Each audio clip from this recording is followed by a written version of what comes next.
Hi எல்லோருக்கும் வணக்கம். Welcome back Voice of Galaxy. இன்னையோட கதையை பார்க்குறதுக்கு முன்னாடி நம்ம சேனலை பார்க்குறவங்களாம் சப்ஸ்கிரைப் பண்ணுங்க. அப்படியே பெல் ஐக்கானையும் கிளிக் பண்ணி சப்போர்ட் பண்ணுங்க. வாங்க இன்னையோட கதைக்கு போகலாம். மச்சான், எவ்வளவு அடிச்சும் போதையே இல்லடா என்றான் அந்த ஐவரில் ஒருவன். உனக்கு போதை எப்படி எத்தணும்னு எனக்கு தெரியும், நீ வாடா என்றவாறு அழைத்து சென்றான் மற்றொரு ஒருவன்.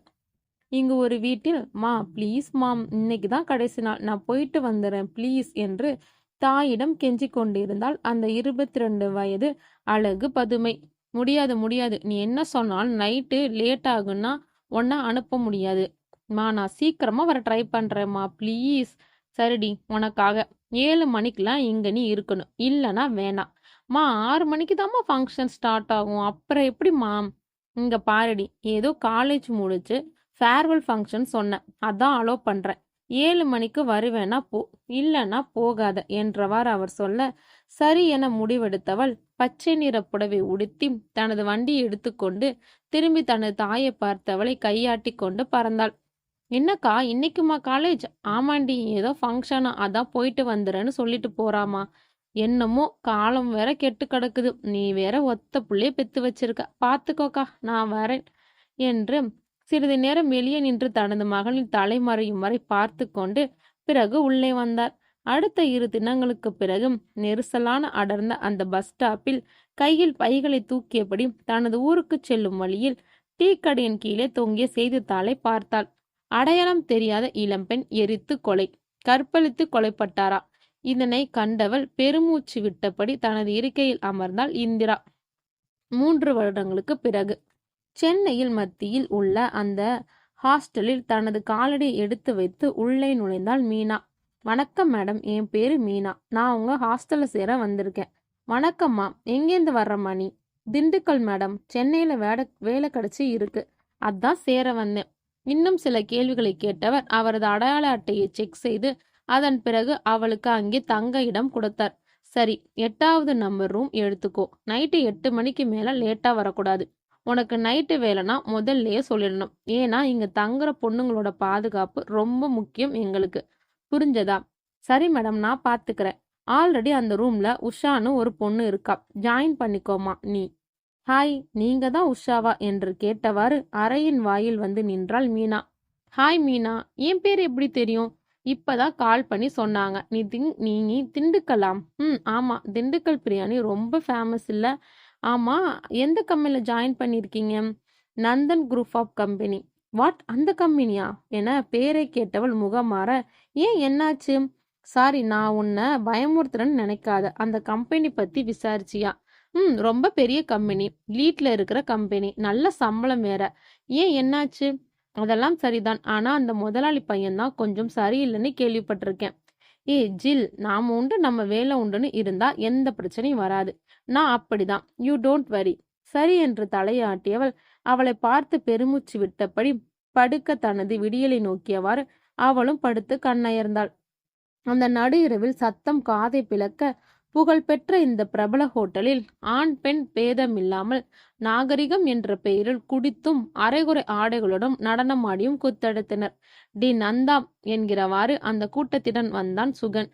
நந்தா உடனே, என்னாச்சு, முடிஞ்சதா? சந்தோஷம் மச்சான். எப்படிடா? எப்படி மச்சான், நீ மட்டும் கலக்கிற என்றான் வினோத். அதெல்லாம் ஒரு கலை மச்சான் என்றான் நந்தா. மனோஜ் உடனே, மச்சான் நான் இன்னொரு வாட்டிடா. டேய், அடங்க மாட்டியாடா, நீ இதுக்கு மேல தாங்க மாட்டாடாவா என்றான் ரிஷி. என்று தனது ஆடையை சரி செய்தவாறு வந்தான். நந்தா உடனே, டே சும்மா இரு என்றவன், நீ போ மச்சான். உள்ளே இருந்த அந்த பெண்ணை பற்றி சிறிதும் கவலைப்படாமல் அவனை அனுப்பி வைத்தான். நந்தன், சுகன், மனோஜ், வினோத், ரிஷி இந்த 5 பேரும் தங்கள் தந்தை சேர்த்து வைத்த சொத்தை எப்படிலாம் அளிக்க முடியுமோ அப்படிலாம் அளித்தனர்.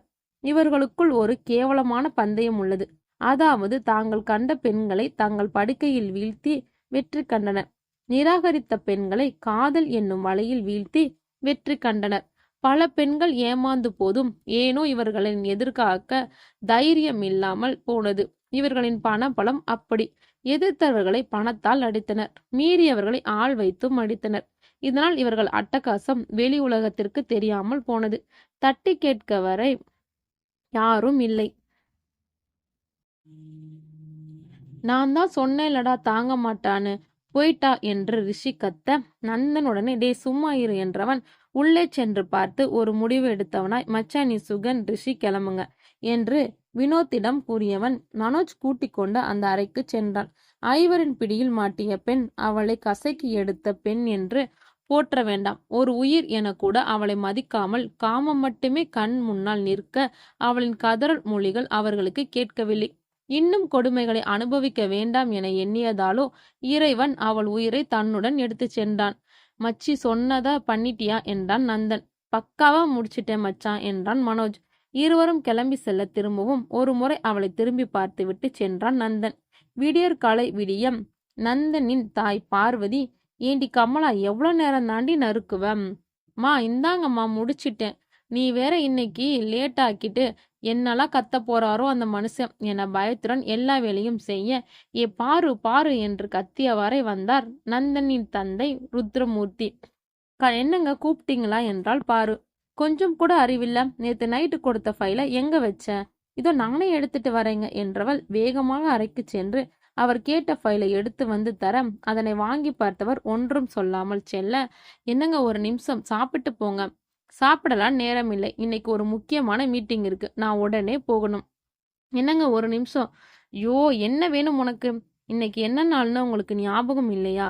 உனக்கு என்ன பார்த்தா எப்படி தெரியுது? முக்கியமான மீட்டிங் போகணும்னு சொல்றேன், நீ என்னை நிக்க வச்சு கதை அளந்துட்டு இருக்க. என்னும் சொல்லி தொலை, என்னன்னு நீயே சொல்லு என்று ருத்ரன் கொதிக்க, இன்னைக்கு நம்ம கல்யாண நாளுங்க, சாயந்தரம் சீக்கிரம் வரீங்களா, கோயில் போயிட்டு வரலாம் என்றால் பாரு. உனக்கு என்ன மனசுல 20 வயது மங்கன்னு நினைப்பாம்? கல்யாணம் பண்ற வயசுல புள்ளைய வச்சுக்கிட்டு கல்யாண நாள் கொண்டாடணுமா? போ அப்படி என்றவர் கடுப்புடன் கிளம்பி சென்றார்.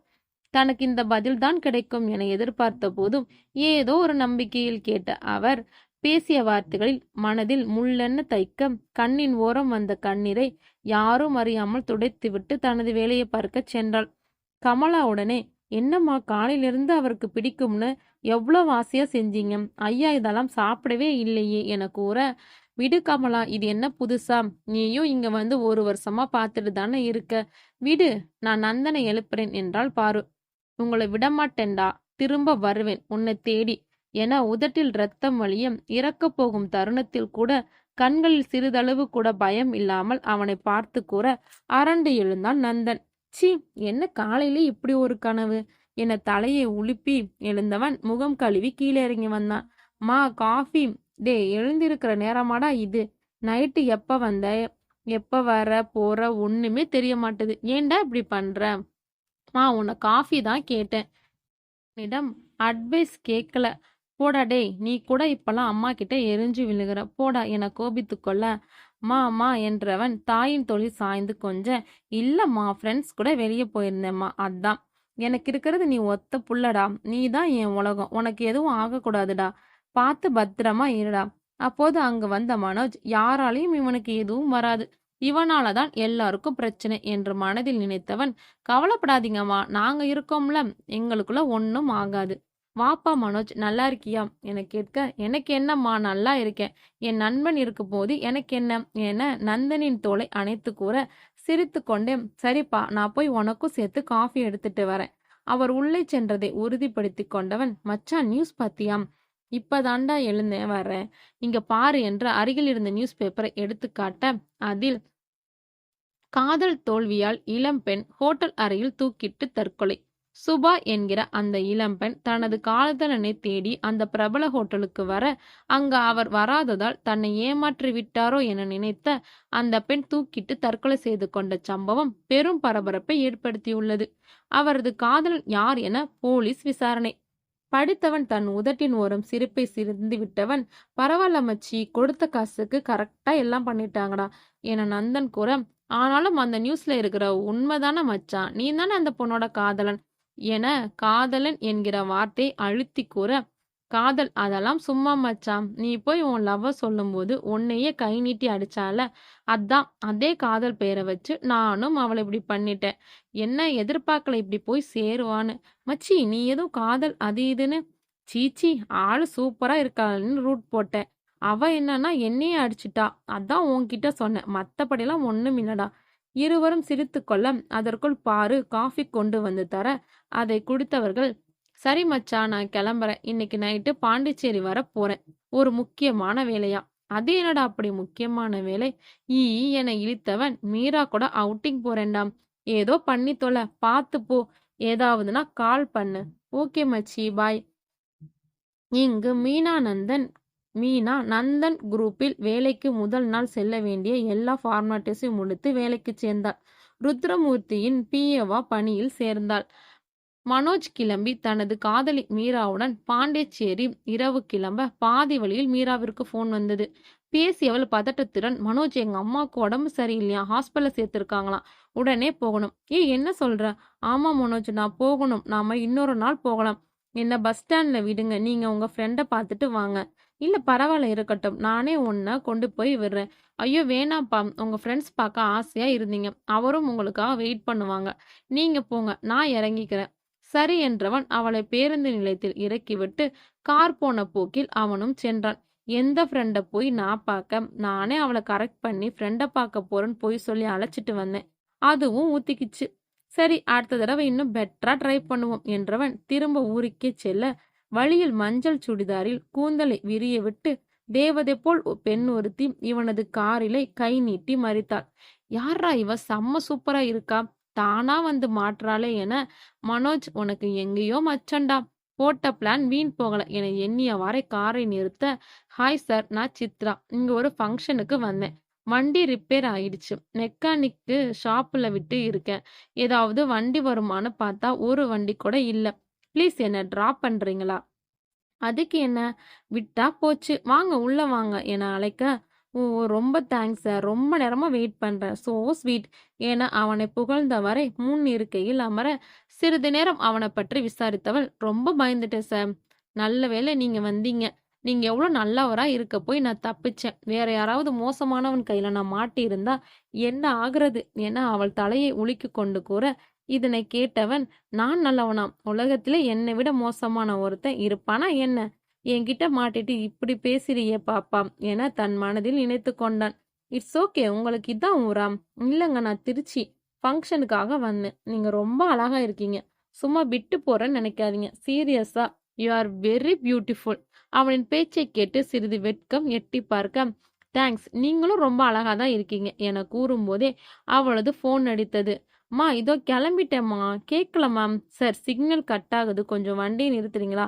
ஃபோன் பேசிட்டு வரேன்.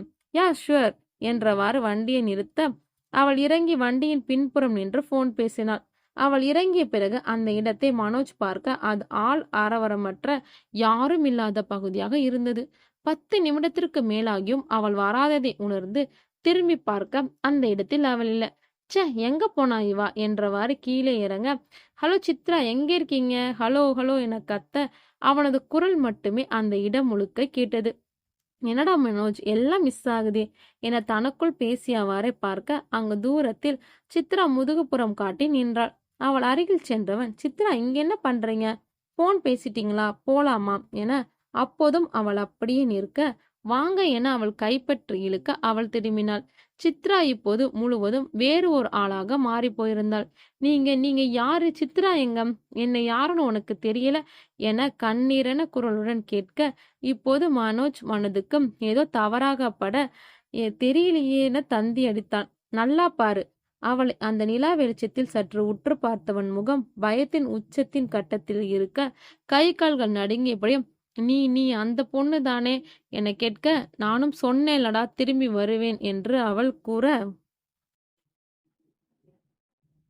3 நாட்கள் ஆகியும் எங்க தாண்டா போனா இவன், ஒரு ஃபோன் இல்ல, நம்ம போனாலும் எடுக்க மாட்றானே, தெரியலடா என நந்தன் யோசிச்சு கொண்டிருந்தான். அப்போது ஒரு ஃபோன் வந்தது. சரிங்க ஆண்டி, நான் கண்டிப்பா உங்களுக்கு ஃபோன் பண்றேன் என்றபாடு ஃபோனை தனது பாக்கெட்டில் வைத்துவிட்டு நண்பனிடம் வந்தான் சுகன். சுகன் உடனே, மச்சி, மனோஜ் அம்மா தாண்டா எத்தனை தடவை கால் பண்ணிட்டாங்க தெரியுமா, என்ன சொல்றதுனே தெரியல மச்சான். டேய், எனக்கு என்னவோ பயமா இருக்குடா என்றான் ரிஷி. இவன் வேற, நந்தா, நீ சொல்லுடா, டேடி கிட்ட சொல்லி தேட சொல்லுவோமா என்றான் சுகன். டேய், நீ வேற, அந்த நாய் நல்லா போதை அடிச்சு ஏதாவது பொண்ணு கிட்ட விழுந்து கிடப்பான், இதுக்கு அங்கிள் கிட்ட போய் சொல்லணுமா என்றான் வினோத். இல்ல மச்சி, அவன் பாண்டிச்சேரி போனதே மீரா கூட தான். பட் அவளே திரும்பி வந்ததுக்கு அப்புறம் இவனுக்கு அங்க என்ன வேலை? சுகன் சொல்ற மாதிரி அவங்க டேடி கிட்ட சொல்லி தேட சொல்லுவான். பட் கம்ப்ளைண்ட் கொடுக்க வேண்டாம், கமிஷனர் தானே, பார்த்துப்பாரு என்றான் நந்தன். சரி மச்சி, நான் டாடி கிட்ட பேசுறேன் என்று தனது போனை எடுத்து தந்தைக்கு அழைத்து நடந்ததை சுருக்கமாக சொல்லி தேட சொன்னான் சுகன். 2 நாள் கழிய மீனா மேடம், சார் இந்த ஃபைலை உங்ககிட்ட கொடுத்து வீட்டில் எடுத்துட்டு வந்து கொடுக்க சொன்னார் என மேனேஜர் ஒருவர் கொடுக்க, சார் எனக்கு அவங்க வீடு தெரியாது என்றாள் மீனா. டிரைவர் கிட்ட சொன்னா வீட்டில் கொண்டு போய் விடுவாங்க, இங்க மீட்டிங் இருக்கு, அதுக்கு தான் உங்களை போக சொன்னேன், எடுத்துட்டு போகலன்னா சார் ரொம்ப கோவப்படுவாரு, போங்க இந்தாங்க என அவளது கையில் ஃபைலை திணித்து விட்டு தனது வேலையை பார்க்க சென்றான் மேனேஜர். தைரியம் வந்தவளாய் கிளம்பி நந்தனின் வீட்டிற்கு சென்றாள். அந்த வீட்டின் உள்ளே நுழையும் போதே ஒரு விதமான படபடப்புடன் இங்க ருத்ர சார் பார்க்கணும் என வெளியில் நின்ற வாட்ச்மேனிடம் கூற, சாருக்கு அழைப்பு விடுத்து அவளை பற்றி உறுதியாக தெரிந்து கொண்டு உள்ளே செல்ல அனுமதித்தார். அவள் செல்லும் போது அவளை பார்த்து கொண்டுதான் இருந்தான் அந்த வாட்ச்மேன். அவனின் பார்வை வித்தியாசமாகப்பட இவளும் அவரை திரும்பி பார்த்தபடியே சென்றாள். உள்ளே செல்ல, யார் மணி, யாரை பார்க்கணும் என்றாள் பாரு. மேடம், நான் ருத்ரா சாரை பார்க்கணும், இந்த ஃபைலை அவர்கிட்ட கொடுக்கணும் என்றாள் மீனா. அப்படியா, உட்காருமா, நான் போய் கூட்டிட்டு வரேன். சரிங்க மேடம் என்றவாறே அங்கே அமர்ந்தாள். மா ரெடியா என்றபடியே கையில் வாட்ச் போட்டியபடியே வந்தான் நந்தன். நிமிர்ந்து அவளை பார்த்தவன் அவளுக்கு எதிரே இருந்த சோஃபாவில் அமர்ந்து, யார் நீ என்ற அலட்சியமும் திமிரும் கொண்டு கேட்க, நான் மீனா, உங்க ஆபீஸ்ல ஒர்க் பண்ற சாரை பார்க்க வந்தேன் என்றாள் மீனா. அவள் பேச அவன் எதையும் காதில் வாங்காமல் தனது கையில் இருந்த போனை பார்த்து கொண்டு இருந்தான். இவளும் அதற்கு மேல் ஒன்றும் கூறாமல் அமைதியாக அமர்ந்திருந்தாள். அங்கு வந்த ருத்ரனை கண்டு மீனா எல, சிட் சிட், அதை கொடு கமலா என கேட்க, கமலா, இந்த பொண்ணுக்கு காஃபி கொடு. அவளும் தன் கையில் இருந்த ஃபைலை அவரிடம் கொடுத்து அமைதியாக அமர்ந்தாள். கமலா கொடுத்த காஃபியை குடித்து கொண்டு அவர் என்ன கூறுவார் என அவரது முகத்தை பார்த்து கொண்டிருந்தாள். மீனா, இந்த ஃபைலை நான் கொடுத்துக்கிறேன், நீ கிளம்பி ஆபீஸ்க்கு போ என்று அவரை கிளம்ப இவளும் காஃபியை பாதியிலே வைத்து விட்டு ஏல, ஏமா எந்திரிக்கிற, காஃபியை குடிச்சிட்டு போமா என்றாள் பாரு. சரி மேடம் என்று காஃபியை அருந்தினாள் மீனா. குடித்து முடித்தவள், நான் வரேன் மேடம், வரேன் சார் என்று கூறிவிட்டு கிளம்ப அவளையே பார்த்து கொண்டு இருந்த பாரு தன் மகனிடம், ரொம்ப அழகா இருக்காளாடா, இந்த மாதிரி ஒரு பொண்ணு தான் மருமகளா வரணும்னு ஆசைப்பட்டேன், சூப்பரா இருக்காடா. மாம், ஏமா இப்படி இருக்க, அழகா இருக்கா, ஒத்துக்கிறேன், ஆனா ஏன் ரேஞ்ச் என்ன, அவர் ரேஞ்ச் என்ன, தேவையில்லாத கற்பனை ஓட்டாத. மம்மி, நீ ஆசைப்படலாம், நடக்காது. உடனே, போடா, ஆசைய சொன்னா அதுக்கு போய் மூஞ்சி காட்டுற, அப்பா புத்தி அப்படியே இருக்கு என்று பாரு சொல்ல, நந்தனின் போன் அவனை அழைத்தது. எடுத்து பார்த்தவன் சுகன் தந்தை என காட்ட, சொல்லுங்க அங்கிள் என்றான். மறுமுனையில் நந்தன், நீ கொஞ்சம் நான் சொல்ற அட்ரஸுக்கு வர முடியுமாப்பா? என்னாச்சு அங்கிள், எனிதிங் சீரியஸ்? நத்திங், கொஞ்சம் வாப்பா என்று அவனுக்கு லொகேஷன் அனுப்பிவிட்டு போனை வைக்க, ஏதோ யோசனையில் இருந்தவன் தனது நண்பர்களிடம் கூற, ரிஷி, சுகன், வினோத், நந்தன் என 4வரும் கிளம்பி அவர் சொன்ன இடத்திற்கு சென்றனர். தூரத்தில் அவரை கண்டு கையசைக்க அவரும் அருகில் வந்தார். நந்தன், உன்னை மட்டும் தானப்பா வர சொன்னேன். இல்ல அங்கிள், ஒன்னும் பிரச்சனை இல்லை, இவங்களுக்கு தெரியாது எதுவும் இல்லை, அதான்.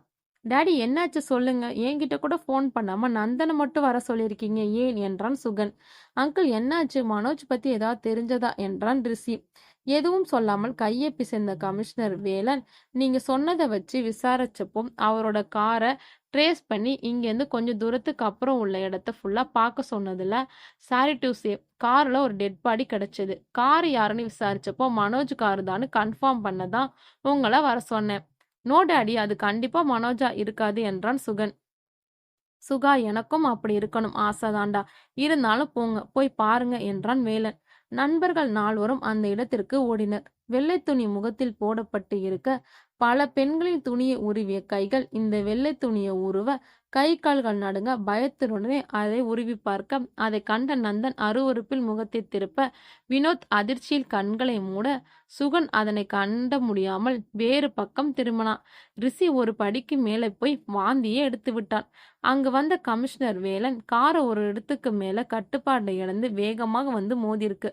மோதின வேகத்துல கண்ணாடி உடைஞ்சு அவன் கண் வாய் முழுசா குத்தி காலும் கீழே மாட்டினதால அவனால பேசவும் முடியல, வெளியே தப்பிக்கவும் முடியல. 5 நாளா அப்படியே இருந்ததால ரத்தம் அதிகமா போய் இறந்திருக்கான். பாவம், எழவும் முடியாம சாகவும் முடியாம துடிச்சு செத்துருக்கான். அதற்குள் பிரஸ் விஷயம் கேள்விப்பட்டு வர ஊர் மக்கள் அனைவரும் வர அந்த இடத்தில் கூட்டம் அதிகமாகியது. நண்பர்கள் நால்வரும் மனோஜ் சடலத்தை கண்டு கதறி அழ, வேலன், நந்தன், சுகா, நீங்க எல்லாரும் வீட்டுக்கு போங்க, பாடியை போஸ்ட்மார்ட்டம் பண்ணி வீட்டுக்கு அனுப்பணும். அங்கிள், மனோஜ் வீட்டுல சொல்லியாச்சா என நந்தன் கேட்டான். இல்லப்பா, இனிதான் சொல்லணும். வேணா அங்கிள், நான் சொல்லிக்கிறேன் என்றான் நந்தன். நால்வரும் கிளம்ப இதனையெல்லாம் வேடிக்கை பார்த்த அந்த உருவ முகத்தில் ஏதோ ஒரு சந்தோஷம் மின்ன, மறு நிமிடம் அதன் முகத்தில் கோபக்கனலுடன் எரிக்கும் பார்வை அவர்களை நோக்கி வீச, விடமாட்டேன்டா, உங்க எல்லாரையும் சாக அடிச்சதுக்கு அப்புறம்தாண்டா எனக்கு நிம்மதி, திரும்பி வருவேன் என்று சொன்னது. மனோஜ் இறந்த விஷயம் அவர்கள் வீட்டிற்கு சொல்லப்பட அவர்கள் நந்தனை கட்டிக்கொண்டு கதறினர். மனோஜ் உடல் பிரேத பரிசோதனைக்கு பிறகு வர அது ஒரு விபத்து என முடிவாகி இறுதி சடங்குகள் செய்யப்பட்டன. நண்பர்கள் நால்வரும் மனோஜின் உயிரற்ற உடலை பார்த்து சொல்ல முடியாத துன்பத்திற்கு ஆளாயினர். எத்தனையோ பேரை இவர்களின் அற்ப சந்தோஷத்திற்காக அவர்களை துன்பப்படுத்தி அலை வைத்தவன் இன்று சுற்றி என்ன நடக்கிறது என்று கூட தெரியாமல் உயிரில்லாத உடலாக கிடந்தான். எல்லா வேலைகளும் நடைபெற அவனது உடல் இறுதி பயணத்தை மேற்கொண்டது. சில நாட்களுக்கு பிறகு ருத்ரா, இன்னும் எத்தனை நாள் தாண்டா இப்படியே இருக்க போற என தனது கைபேசியை பார்த்து கொண்டிருந்தவன், என்னப்பா இப்போ என்ன சொல்றீங்க, நான் என்ன பண்ணணும் என்றான். கிளம்பி ஆபீஸ் வான்னு சொல்றேன். இவர்களின் பேச்சை கேட்டு வெளியே வந்த பாரு, என்னங்க என்னாச்சு, அத உன் பிள்ளைகிட்டே கேளு, ஏங்க இப்படி சொல்றீங்க, ஆபீஸ் வாடான்னு சொன்னேன், அதுக்கு இப்படி சலிச்சுக்கிறான், காசு கேட்கலன்னா சேர்த்தா காசை காப்பாத்த தெரியணும். அப்பா, இப்ப என்ன ஆபீஸ் வரணும், அதானே நான் வரேன் என்றான் நந்தன். அதான் அவன் வரேன்னு சொல்லிட்டால, நீங்க கிளம்புங்க, நான் அவனை அனுப்பி வைக்கிறேன். நீ நல்ல நாள் அது இதுன்னு பார்த்துட்டு இருக்காத, அவனை அனுப்பு என தனது வேலை முடிந்தது என வெளியே செல்ல, நந்தா நந்தா என்று தாய் அழைத்ததை காதில் வாங்காமல் வெளியே சென்றான் நந்தன். தந்தை சொல்படி ஆபீஸ் கிளம்பி செல்ல அவனது பிஏவாக மீனா நியமிக்கப்பட அவனும் அது எதையும் பொருட்படுத்தாமல் எப்போதும் போல நேரத்தை கழித்து கொண்டு இருந்தான். நண்பர்கள் நால்வரும் ஒரு நாள் முடிவு செய்து நந்தனின் வீட்டில் சந்தித்து கொள்ள முடிவு செய்தனர். மச்சான், நம்ம மனோஜ் இப்ப நம்ம கூட இல்லைங்கிறத என்னால ஏத்துக்கவே முடியலடா என்றான் ரிஷி. டேய், நீ வேற சும்மா இருடா நந்தா, நீ நல்லா விசாரிச்சியா, இது ஆக்சிடென்ட் தானா என்றான் சுகன். விசாரிக்காம இருப்பேனா, ஆக்சிடென்ட் தான்டா என்றான் நந்தா. இல்ல மச்சான், என் உள் மனசுல ஏதோ சொல்லுது என்றான் வினோத். ஏய், நீ சும்மா ஏதாச்சும் உளராத, அமைதியா இரு, எங்க டேடி நல்லா விசாரிச்சுட்டாரு, இது ஆக்சிடென்ட் தான் என்றான் சுகன். யாரு, உங்க டேடி தானே, அவர் காசை வாங்கிட்டு யாரு பக்கம் வேணாலும் பேசுவாரு, எங்களுக்கு தெரியாதா என்றான் வினோத். என்னடா எங்க அப்பா பத்தி என்கிட்டே தப்பா பேசுற, அவ்வளவு திமிரா என்றான் சுகன். ஏன் உங்க அப்பா தப்பே பண்ண மாட்டாருன்னு சொல்றியா என்றான் வினோத். எங்க அப்பா எனக்கு எதிரா எதுவும் பண்ண மாட்டாருன்னு சொல்றேன் என்றான் சுகன். நாளைக்கே நான் காசு கொடுத்தா கூட உங்க அப்பா உன்னையே பிடிச்சு உள்ள போட்டுருவாரு. இதை கேட்ட சுகன், என்னடா சொன்ன என எகிரி அவனது சட்டையை பிடிக்க, குடிபோதையில் ஏதோ பேசிக் கொள்கிறார்கள் என நினைத்த நந்தன் நிலைமை கைமீறி போவதை உணர்ந்து இருவரையும் விளக்கினான். ஒருவரின் சட்டை ஒருவர் பிடித்து சண்டை போட தயாராக நின்றனர். வினோத் ஒரு படி மேலேயே போய் சுகனை அடிக்க, ஏன் மேலேயே கை வச்சிட்டியாடா, உன்னை என்ன பண்றேன் பாருடா, டேய் அவனை ஏதோ விளையாட்டா பேசுனான்டா, அது போய் பெருசு பண்ணிட்டு என நந்தன் சொல்ல, டேய் என் அப்பா பத்தி தப்பா பேச உனக்கு விளையாட்டா போச்சா, டேய் நான் அதை அப்படி சொல்லடா, அங்கிள் பத்தி எனக்கு தெரியாதா, நல்லா தெரியுதா நீ பேசுறத பார்த்தாலே என்றான் சுகன். அவன் கோபமாக கிளம்பி செல்ல நந்தா, டேய் என்னடா பண்றீங்க, மனோஜ் இறந்து 1 மாசம் கூட முழுசாகல, நீங்க சண்டை போட்டுட்டு இருக்கீங்க சே என்றான். சரி விடு மச்சான், சுகன் கிட்ட காலையில பேசிக்கலாம் என்றான் ரிஷி. டேங்கப்பா, நானே எதிர்பார்க்கல, உங்களை பிரிக்கிறது ரொம்ப கஷ்டம் நினைச்சேன், இவ்வளவுதானா என நினைத்து கொண்டு அவர்களை பார்த்தபடி அந்த உருவம் நின்றது. யாரோ வரும் சத்தம் கேட்ட நந்தன் அறையின் வெளியே பார்க்க அங்க கமலா வந்து கொண்டு இருந்தான். என்ன வேணும் என்றான் நந்தன். தம்பி, அம்மா எல்லாரையும் சாப்பிட கூப்பிட்டாங்க, போங்க வரேன். சரிடா வாங்க சாப்பிடலாம், அம்மா கூப்பிடுறாங்க என அனைவரும் செல்ல, டேய் நந்தா, என்னடா ஆச்சு, சுகன் வேகமா போயிட்டான், நான் கூப்பிட்டது கூட அவன் காதுல வாங்கலடா, அம்மா அவனுக்கு முக்கியமான வேலை இருக்கான், அதான், நீங்க சாப்பாடு வைங்க. சரிப்பா என அவரும் கமலாவும் அனைவருக்கு சாப்பாடு வைக்க அந்த இரவு கழிந்தது. நாட்கள் கடக்க அதன் பிறகு வினோத் சுகன் இருவரும் சரியாக பேசிக்கொள்ளவில்லை.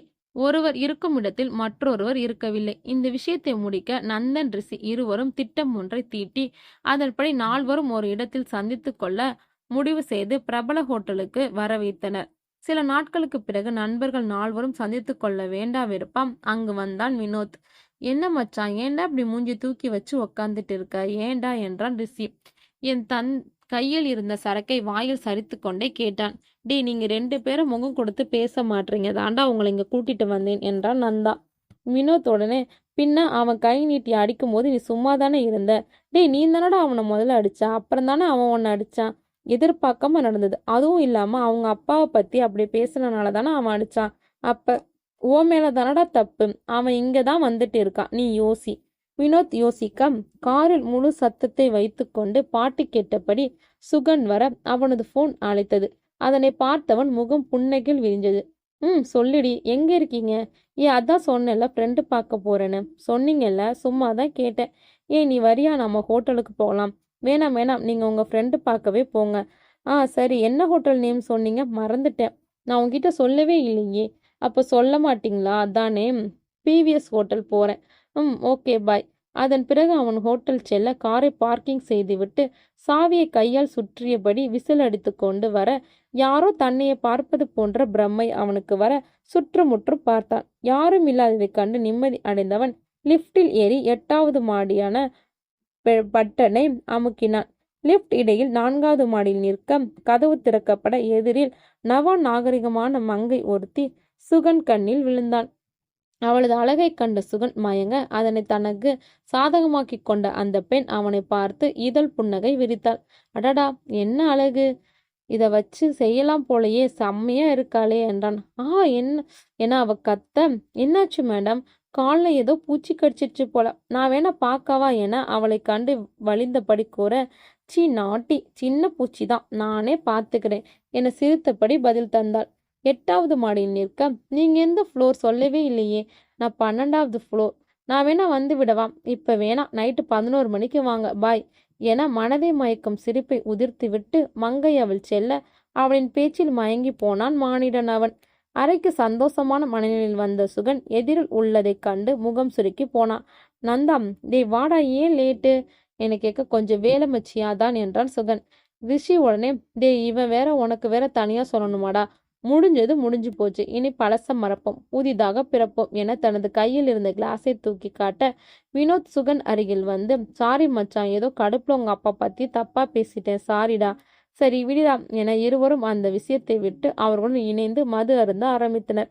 நந்தா வினோத் சரக்கு அடிக்க சுகன் மெதுவாக பால்கனி பக்கம் சென்று கையில் இருந்த சரக்கை பருகி கொண்டு இருந்தான். அவனை கண்ட ரிஷி அவனுடன் சேர்ந்து, சூப்பர் மச்சான், எங்க உங்க 2 பேரோட பிரச்சனை? ரொம்ப இழுக்குமோன்னு நினைச்சேன். பரவாயில்லடா, நீயாச்சு விட்டு கொடுத்திய என்றான் ரிஷி. சுகன் உடனே, என்னது விட்டு கொடுத்தனா? நானா? இப்போதைக்கு அவனை விட்டு இருக்கேன், அவ்வளவுதான். என் அப்பா பத்தி தப்பா சொல்லுவான், என்னையே கை நீட்டி அடிப்பான். இப்ப வந்து சாரி மச்சான்னு சொன்னா நான் உடனே ஓகே சொல்லணுமா? அதுக்கு இந்த நந்தா வேற உடந்து பாக்குறான். ஆல்ரெடி அவனை எங்க அடிக்கணும் முடிவு பண்ணி அடிச்சுட்டு தான் இருக்கேன். அது தெரியாம பயப்பட ரொம்ப சந்தோஷமா இருக்கான். டேய், என்னடா பண்ண? லூசு மாதிரி ஏதாச்சும் பண்ணிடாதடா என கண்கள் பீதியுடன் கேட்டார் ரிஷி.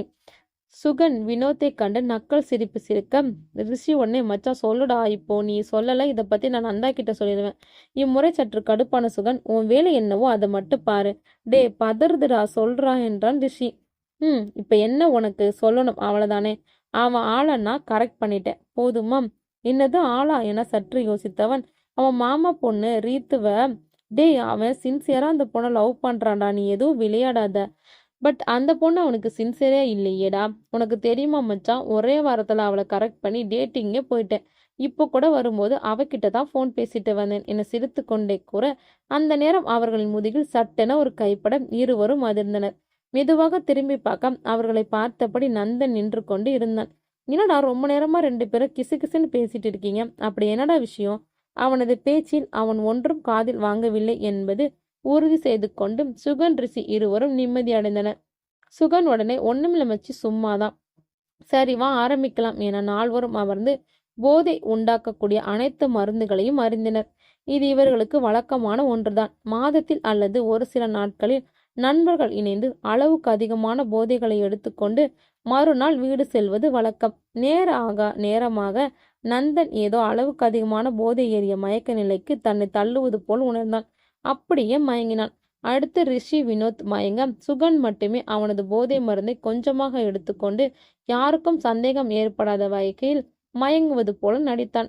இரவு 11 மணி அளவில் சுகன் கண்களை திறந்து சுற்றி அனைவரையும் கண்டு மயக்கத்தில் இருப்பதை உறுதி செய்து கொண்டு அறையை விட்டு வெளியே வந்து லிப்டில் நுழைந்து 11 மாடி பொத்தனை அழுத்தினான். செம்ம ஃபிகர், கண்ணுக்குள்ளே நின்னாளே. சுகன், இன்னைக்கு இருக்குடா உனக்கு வேட்டை என மனதுக்குள்ளே நினைத்து கொண்டு லிப்ட் கது திறக்கப்பட வெளியே வந்தவன் காதில் சிறு மணிகளின் சத்தம் கேட்டு திரும்பி பார்க்க மாலையில் பார்த்த மங்கை மணிகளின் மீது நின்று அவனை கண்டு கண்ணசைத்தாள். சிவப்பு நிற புடவையில் மாலையில் பார்த்ததை விட சற்று அதிகமான மேக்கப்பில் கண்டவர் மயக்கம் கண்களுடன் அவனை கண்டு கண்ணசைத்தாள். இங்க என்ன பண்ற? உன் ரூம் அங்கதானே இருக்கு. என்ன பண்றது? நானே எதிர்பார்க்காம என்னோட பாய் ஃப்ரெண்ட் வந்துட்டான். உங்களை ஏமாத்தா மனசு வரல, அதான் நானே வந்துட்டேன் என குரலை மென்மைப்படுத்தி கூற அதில் மயங்கியவன் அவளை பிடிக்க கைகளை நீட்டினான். ஆனால் அவன் கைகளுக்கு சிக்காமல் நாக்கை துருத்தி காட்டிவிட்டு மாடிகளில் தாவி ஏறி ஓடினாள். ஆகா, புள்ளிமான் கணக்கா ஓடுறாளே, பரவாயில்ல, இதுவும் புதுசாதான் இருக்கு என எண்ணியவன் அவள் பின்னே ஓடினான். ஆள் அரவமற்ற மொட்டை மாடி அடைந்தான். எங்க போனா இவன் என நினைத்தபடியே, ஏ பேபி எங்க இருக்க, பேபி பேபி என அவளை அழைத்தபடியே அந்த இடம் முழுவதையும் சுற்றி வந்தான்.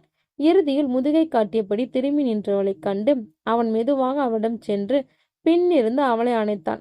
ஆனால் அந்த அணைப்பில் உள்ள வித்தியாசத்தை உணர்ந்தவன் அவளின் முன்னே செல்ல அவளின் முகத்தோற்றம் முற்றிலும் மாறி போயிருந்தது. அதனை கண்ட அதிர்ந்த சுகன், நீ நீ நீ எப்படி, நீதான் செத்து போயிட்டே என அவன் வாய் தந்தியடிக்க, ஆமாடாம், நானே தான் உன்னை தேடி திரும்ப வந்திருக்கேன் என பேசியபடி அவன் கழுத்தை பிடிக்க, ப்ளீஸ் ப்ளீஸ் என்னை விட்டுடு, ப்ளீஸ் ப்ளீஸ் என கைகளை கூப்பியபடி கூற, நானும் இப்படித்தானே எனக்கு கெஞ்சினேன், நீங்க யாரும் எனக்கு பாவம் பார்க்கலையடா. வேணாம் வேணாம், நான் அனுபவிச்ச வழிய பாதியாவது நீ அனுபவிக்க வேணாமா? அனுபவி என இவனை அப்படியே மாடியிலிருந்து தள்ளிவிட தலை சிதறி மூக்கு வாய் தலை இரத்தம் பீரிட அப்படியே அவனது உயிர் பிரிந்தது. இதனை கண்ட அவளது கண்ணில் சந்தோஷ ரேகை பிறப்பிட அப்போது ஆள் வரும் ஓசை கேட்டு அந்த இடத்தை விட்டு மறைந்தாள். கண்ணில் கோபம் அனல் பறக்க, டே சுகன், எங்கடா இருக்க டே என கத்தியபடி அந்த இடத்தை சுற்றி வந்தான். ஒரு ஓரத்தில் சுகன் நின்றதுக்கான காலடி தெரிய அங்கு வந்தவன் சுற்றி சுற்றி பார்த்து இறுதியில் கீழே பார்க்க அங்கு சுகன் இரத்த வெள்ளத்தில் உயிர் பிரிந்த நிலையில் சடலமாக கிடந்தான். இதனை கண்ட அதிர்ச்சியின் உச்சத்துக்கே சென்றான் வினோத். சுகன் கீழே கிடந்ததை கண்ட வினோத் நிலை தடுமாறி அப்படியே கீழே சரிய நடப்பதும் புரியாமல் அவன் இங்கும் இங்கும் அலைந்தான். சுகன் எப்படிடா இதுல இந்த நேரத்துல நான் இங்க இருக்கிறத பார்த்தா என்னதானே எல்லாரும் கொலை பண்ணேன்னு நினைப்பாங்க. நோ முடியாது, நான் இவங்க கிட்ட சிக்கிடக்கூடாது, நான் உடனே தப்பிக்கணும் என எண்ணிய வரை வேகமாக படியிறங்கி ஓடினான். நந்தன் ரிஷி தங்கியிருந்த அறைக்கு சென்று தனக்கும் இதற்கும் இதில் சம்பந்தம் இல்லை என்பது போல அறையின் உள்ளே கதவை திறந்து நுழைய ரிஷி பாத்ரூம் கதவை திறந்து வெளியே வந்தான். டே மாப்பிள்ள, எங்கடா போன இந்த நேரத்துல? அந்த சுகன் பையனை காணோண்டா என்றான் ரிஷி. நான் எங்க மச்சி போக போறேன், இங்கதான் போன் பேச போனேன் என்றான் வினோத். சுகனை பாத்திய மச்சான்? இல்லடா, நான் யாரையும் பார்க்கல என அவன் திணறியபடி கூற, அதுக்கு ஏன்டா இப்படி சொல்ற, வாயெல்லாம் உளருது. அது மச்சான், கொஞ்சம் போதை அதிகமா ஆயிடுச்சாதான். சரி, எங்கேயாச்சும் போயிடுவான், வந்துடுவான், நான் படுக்கிறேன் என்றவார் அவன் மெத்தையில் படுக்க மறுபக்கம் படுத்த வினோத்திற்கு தூக்கம் வராமல் புரண்டு படுத்தான். இது எப்படி நடந்துச்சு? அவன் மேல்தான் கோவப்பட்டது உண்மைதான். அவன் கூட சண்டை போடதான் வெளியே போனேன். ஆனா அவன் எப்படி கீழே விழுந்தான்? யார் அவனை கொலை பண்ணி இருப்பாங்க? நடந்த நிகழ்வுகளை அவனின் மூளை ஆராய தொடங்கியது. சுகன் அறையை விட்டு சென்ற சில நிமிடங்களில் வினோத்திற்கு ஒரு போன் கால் வந்தது. முதலில் தவிர்த்தவன் திரும்ப அழைப்பு வர தூக்கத்தை விட்டு எழுந்து போனை காதில் வைத்து, ஹலோ ஹலோ ஹலோ, யார் இது நடுராத்துல கால் பண்ணி அமைதியா இருக்கீங்க? யார் நீங்க?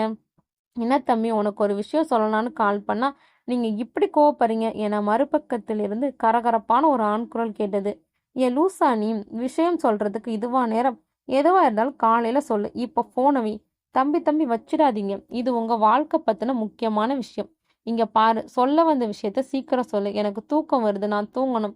மறுபக்கத்தில் இருந்து பயங்கரமான சிரிப்பு சத்தம் கேட்க இதனை கேட்டு சற்று கடுப்பான வினோத், என்னை பார்த்தா உனக்கு எப்படி தெரியுது? ஒழுங்கா போன் வை, இல்லை என்ன நடக்கும்னே தெரியாது. இல்லை, உங்க வாழ்க்கை பத்தி சொல்ல போறேன்னு சொன்னேன், அதை கேட்டா உங்களுக்கு எப்படி தூங்குவீங்க? அதை நினைச்சு சிரிப்பி வந்துடுச்சு. இப்போ ஒழுங்கு மரியாதை சொல்ல போறியா இல்லையா? சரி கோவப்படாதீங்க தம்பி, சொல்றேன்.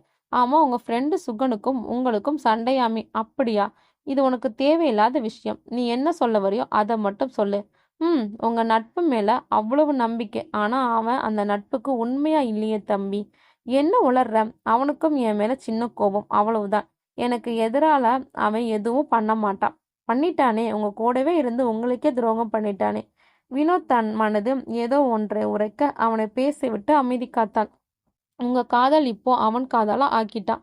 இருங்க இருங்க, எதுவும் பேசாதங்க. அப்படியே அவனோட ஃபோன் எடுத்து அதுல போட்டோ ஓபன் பண்ணி பாருங்க. வினோத்தின் மனதிற்கு ஒரு ஓரத்தில் ஏதோ ஒரு நெருடல் ஏற்பட சுகனது போனை தேடினான். அவனது கெட்ட நேரமோ இல்ல சுகன் கெட்ட நேரமோ என்று தெரியவில்லை.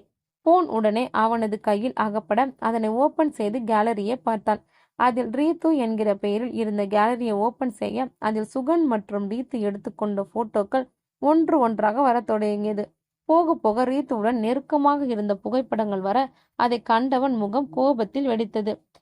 யாரு உனக்கு எப்படி இதெல்லாம் தெரியும்? நீ யாருன்னு சொல்லு என்றான் வினோத். நான் யாரா இருந்தா என்ன? உனக்கு என்ன? போய் உனக்கு துரோகம் பண்ணவன கேளு. ஓடு ஓடு என எதிர்முனையில் போன் கட்டாக வினோத் அறை முழுவதும் சுகனை தேடினான். அவன் அகப்படாமல் போக வெளியே வந்தவன் சுற்றி சுற்றி பார்த்து ஒரு ஒரு ஃப்ளூர் ஆக அவனை தேடி இறுதியில் மாடிக்கு சென்றான். அங்குதான் அவன் சுகன் இறந்து கிடந்ததைக் கண்டு பழி தன்மேல் திரும்பாமல் இருக்க அறைக்கு வந்து படுத்துக்கொண்டான். ஆனால் அவன் அறியவில்லை இதுவே அவனுக்கு எதிராக திரும்ப போகிறது என. அதனை பற்றி நினைவுகள் இருந்தவன் தன்னை அறியாமலே தூங்க சில மணி நேரத்திற்கு பிறகு போலீஸ் ஆம்புலன்ஸ் என மாறி மாறி வரும் சப்தம் கேட்டு திடுக்கிட்டு கண் விழித்து எழுந்தான் வினோத். அவன் எழுந்த சில மணி துளிகளிலே அவனது அறைக்கதவு வேகமாக தட்டப்பட மூவரும் எழுந்து அறைக்கதவை திறந்து பார்த்தனர். போலீஸ் உடையில் நின்ற அதிகாரியை பார்த்து நந்தன் புரியாமல், என்ன சார், என்ன வேணும்? நீங்க தான் நந்தனா? ஆமா சார். நீங்க எல்லாரும் கீழே வாங்க, விசாரிக்கணும். என்னாச்சு? எதுக்கு எங்களை விசாரிக்கணும்? நீங்க உடனே வாங்க, இன்ஸ்பெக்டர் உங்களை கூப்பிடுறாரு. வினோத் எச்சில் விழுங்கியபடி நிற்க நந்தன் ரிஷி இருவரும் புரியாமல் பார்த்தனர். அட வாங்க பா, சீக்கிரம் என்றபடி முன்னால் நடக்க மூவரும் பின்னால் நடந்தனர். சார், இவங்க தான் அந்த பசங்க என்றான் போலீஸ். இன்ஸ்பெக்டர், நந்தன் பேர்ல தான் ரூம் புக் ஆயிருக்கு. நீங்க தான் நந்தனா என நந்தனை கை காட்டி கேட்க அவன் ஆம் என தலையாட்டினான். எத்தனை பேர் சேர்ந்து ரூம்ல இருந்தீங்க? நாங்க 4 பேர் சார். ஆனா எங்க ஃப்ரெண்ட் சுகன் காணோம். எங்க போனான்னு தெரியல. இதுவான்னு பாருங்க என கை காட்ட அங்கிருந்த அதிகாரி துணியை விலக்கி காட்ட அங்கு சுகனின் உடலை கண்டு மூவரும் அதிர்ந்தனர். முகம் முழுவதும் இரத்த கரையுடன் கண்கள் மேல் எழும்பி கிடந்த அவனை கண்ட மூவருக்கும் கண்கள் கலக சுகா சுகா என அவனை நோக்கி ஓடினர். சார் சார், பாடியை டச் பண்ணாதீங்க ப்ளீஸ், ஃபார்மாலிட்டிஸ் முடிக்கணும் என்றார் இன்ஸ்பெக்டர். எப்படி சார், நைட்டு கூட எங்க கூட தான் இருந்தான். அதை நாங்க உங்ககிட்ட கேட்கணும். இவனுக்கு என்னாச்சு? 4 பேரும் ஒன்னாதான் இருந்தோம். அப்புறம் போதையில நாங்க தூங்கிட்டோம். இவன் தெரியல சார் என பொங்கி வந்த அழுகையை அடிக்க கொண்டு கூற, சரி நாங்க விசாரிக்கிறோம். நீங்க இந்த பையன் வீட்டுல இன்ஃபார்ம் பண்ணிடுங்க. சார், இவன் commissioner Velan uncle son sir. What? Okay, நான் பார்த்துக்கிறேன். அடுத்தடுத்த வேலைகள் துரிதமாக நடைபெற 5 பேர் கொண்ட நண்பர்கள் இன்று 3 இருக்க கலங்கி போயினர். சுகன் இறந்த செய்தி அவன் குடும்பத்தை மட்டும் இல்லாமல் 5 குடும்பத்தையும் புரட்டி போட்டது. சுகன் உடல் அவனது வீட்டிற்கு கொண்டு வரப்பட அதனை கண்டு அவனது தாய் தந்தை என மொத்த குடும்பமும் கதறியது. வேலன் தான் பெற்ற ஒரே மகனை பறிகொடுத்து கலங்கி நிற்க அவருக்கு ஆறுதல் சொல்ல முயன்ற நந்தனின் சட்டையை அத்தனை பேர் முன்னிலையும் பற்றினார்.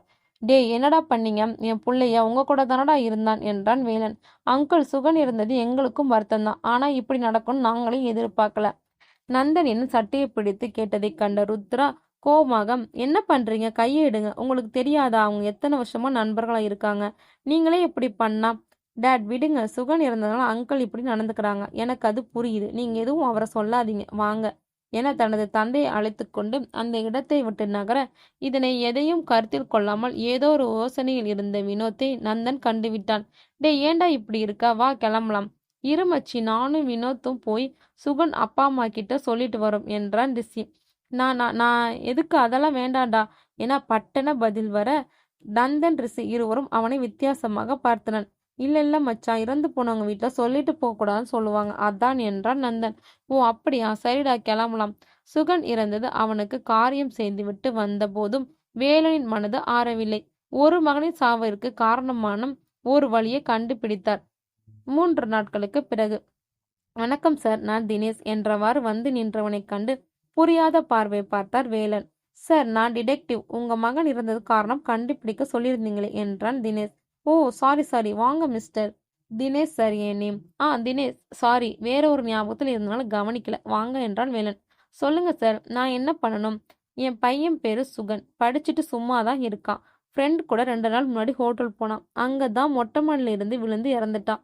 எப்படி இருந்தான்? இது கொலையா தற்கொலையான்னு என்னன்னு எனக்கு தெரிஞ்சாகணும். அதுக்கு உங்க உதவி வேணும் என்றான் வேலன்.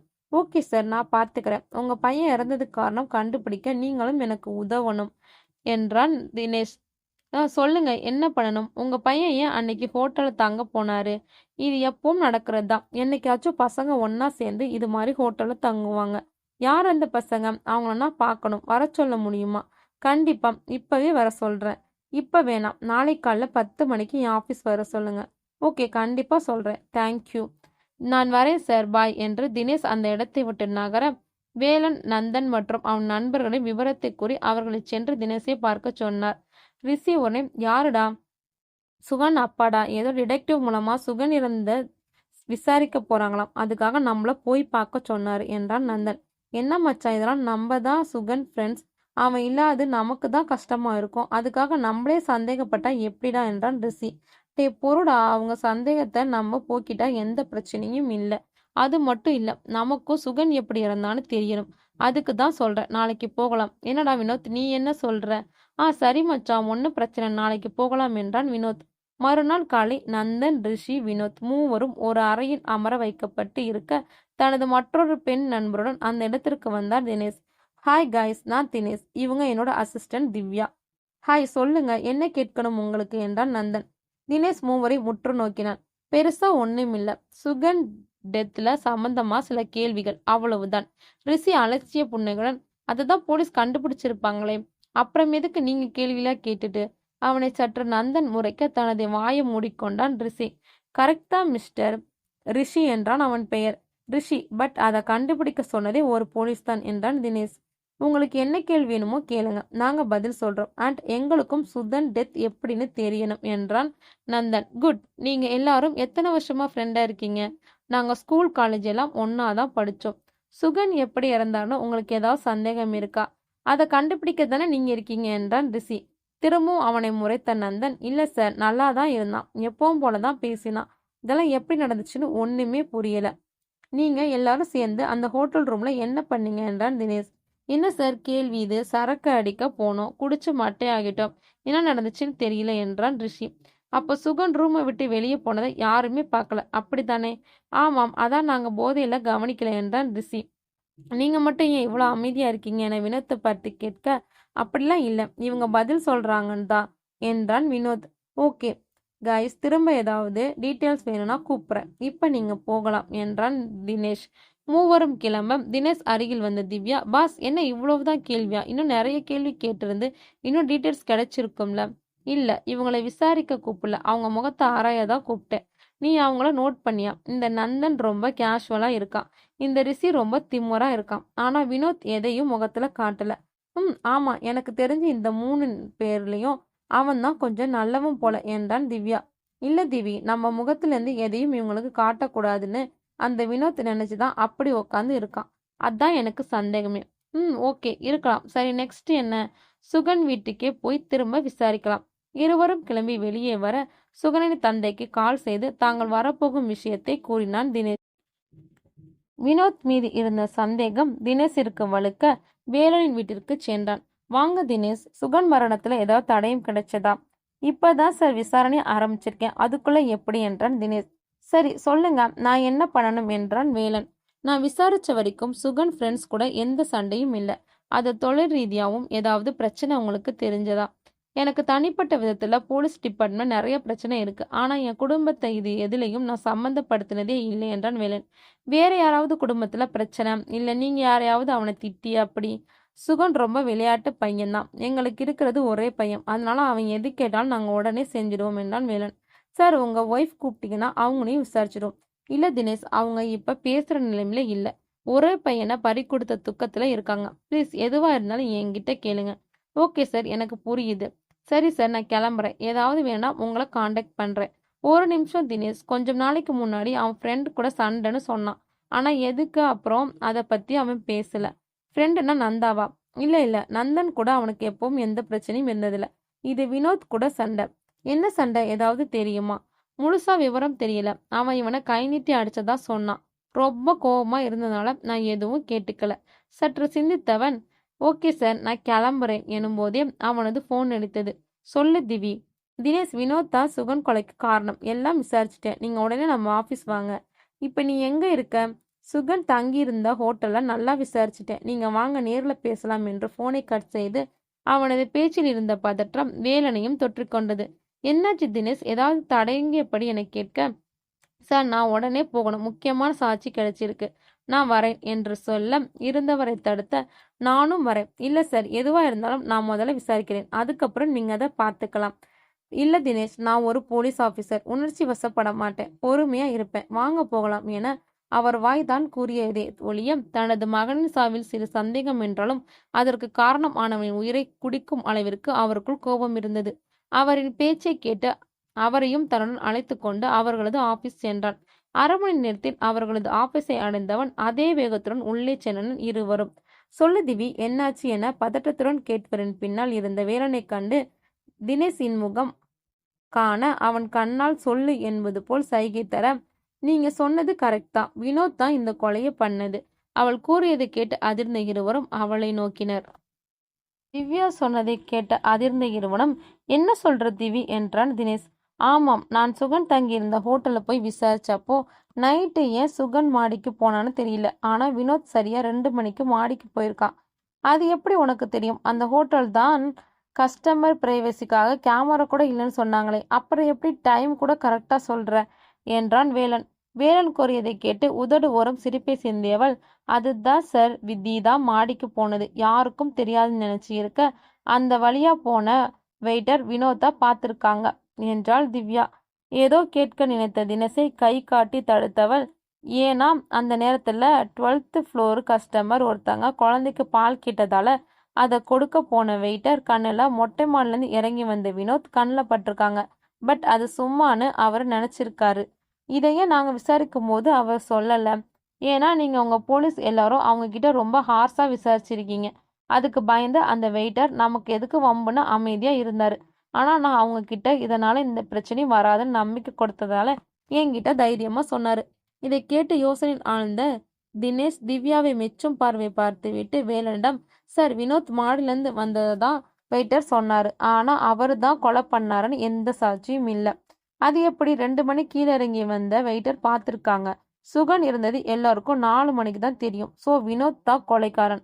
ஆனா அதுக்கு எந்த சாட்சியும் இல்லையே. எதுவும் தெரியாம நான் முடிவெடுக்க கூடாது என்றான் தினேஷ்.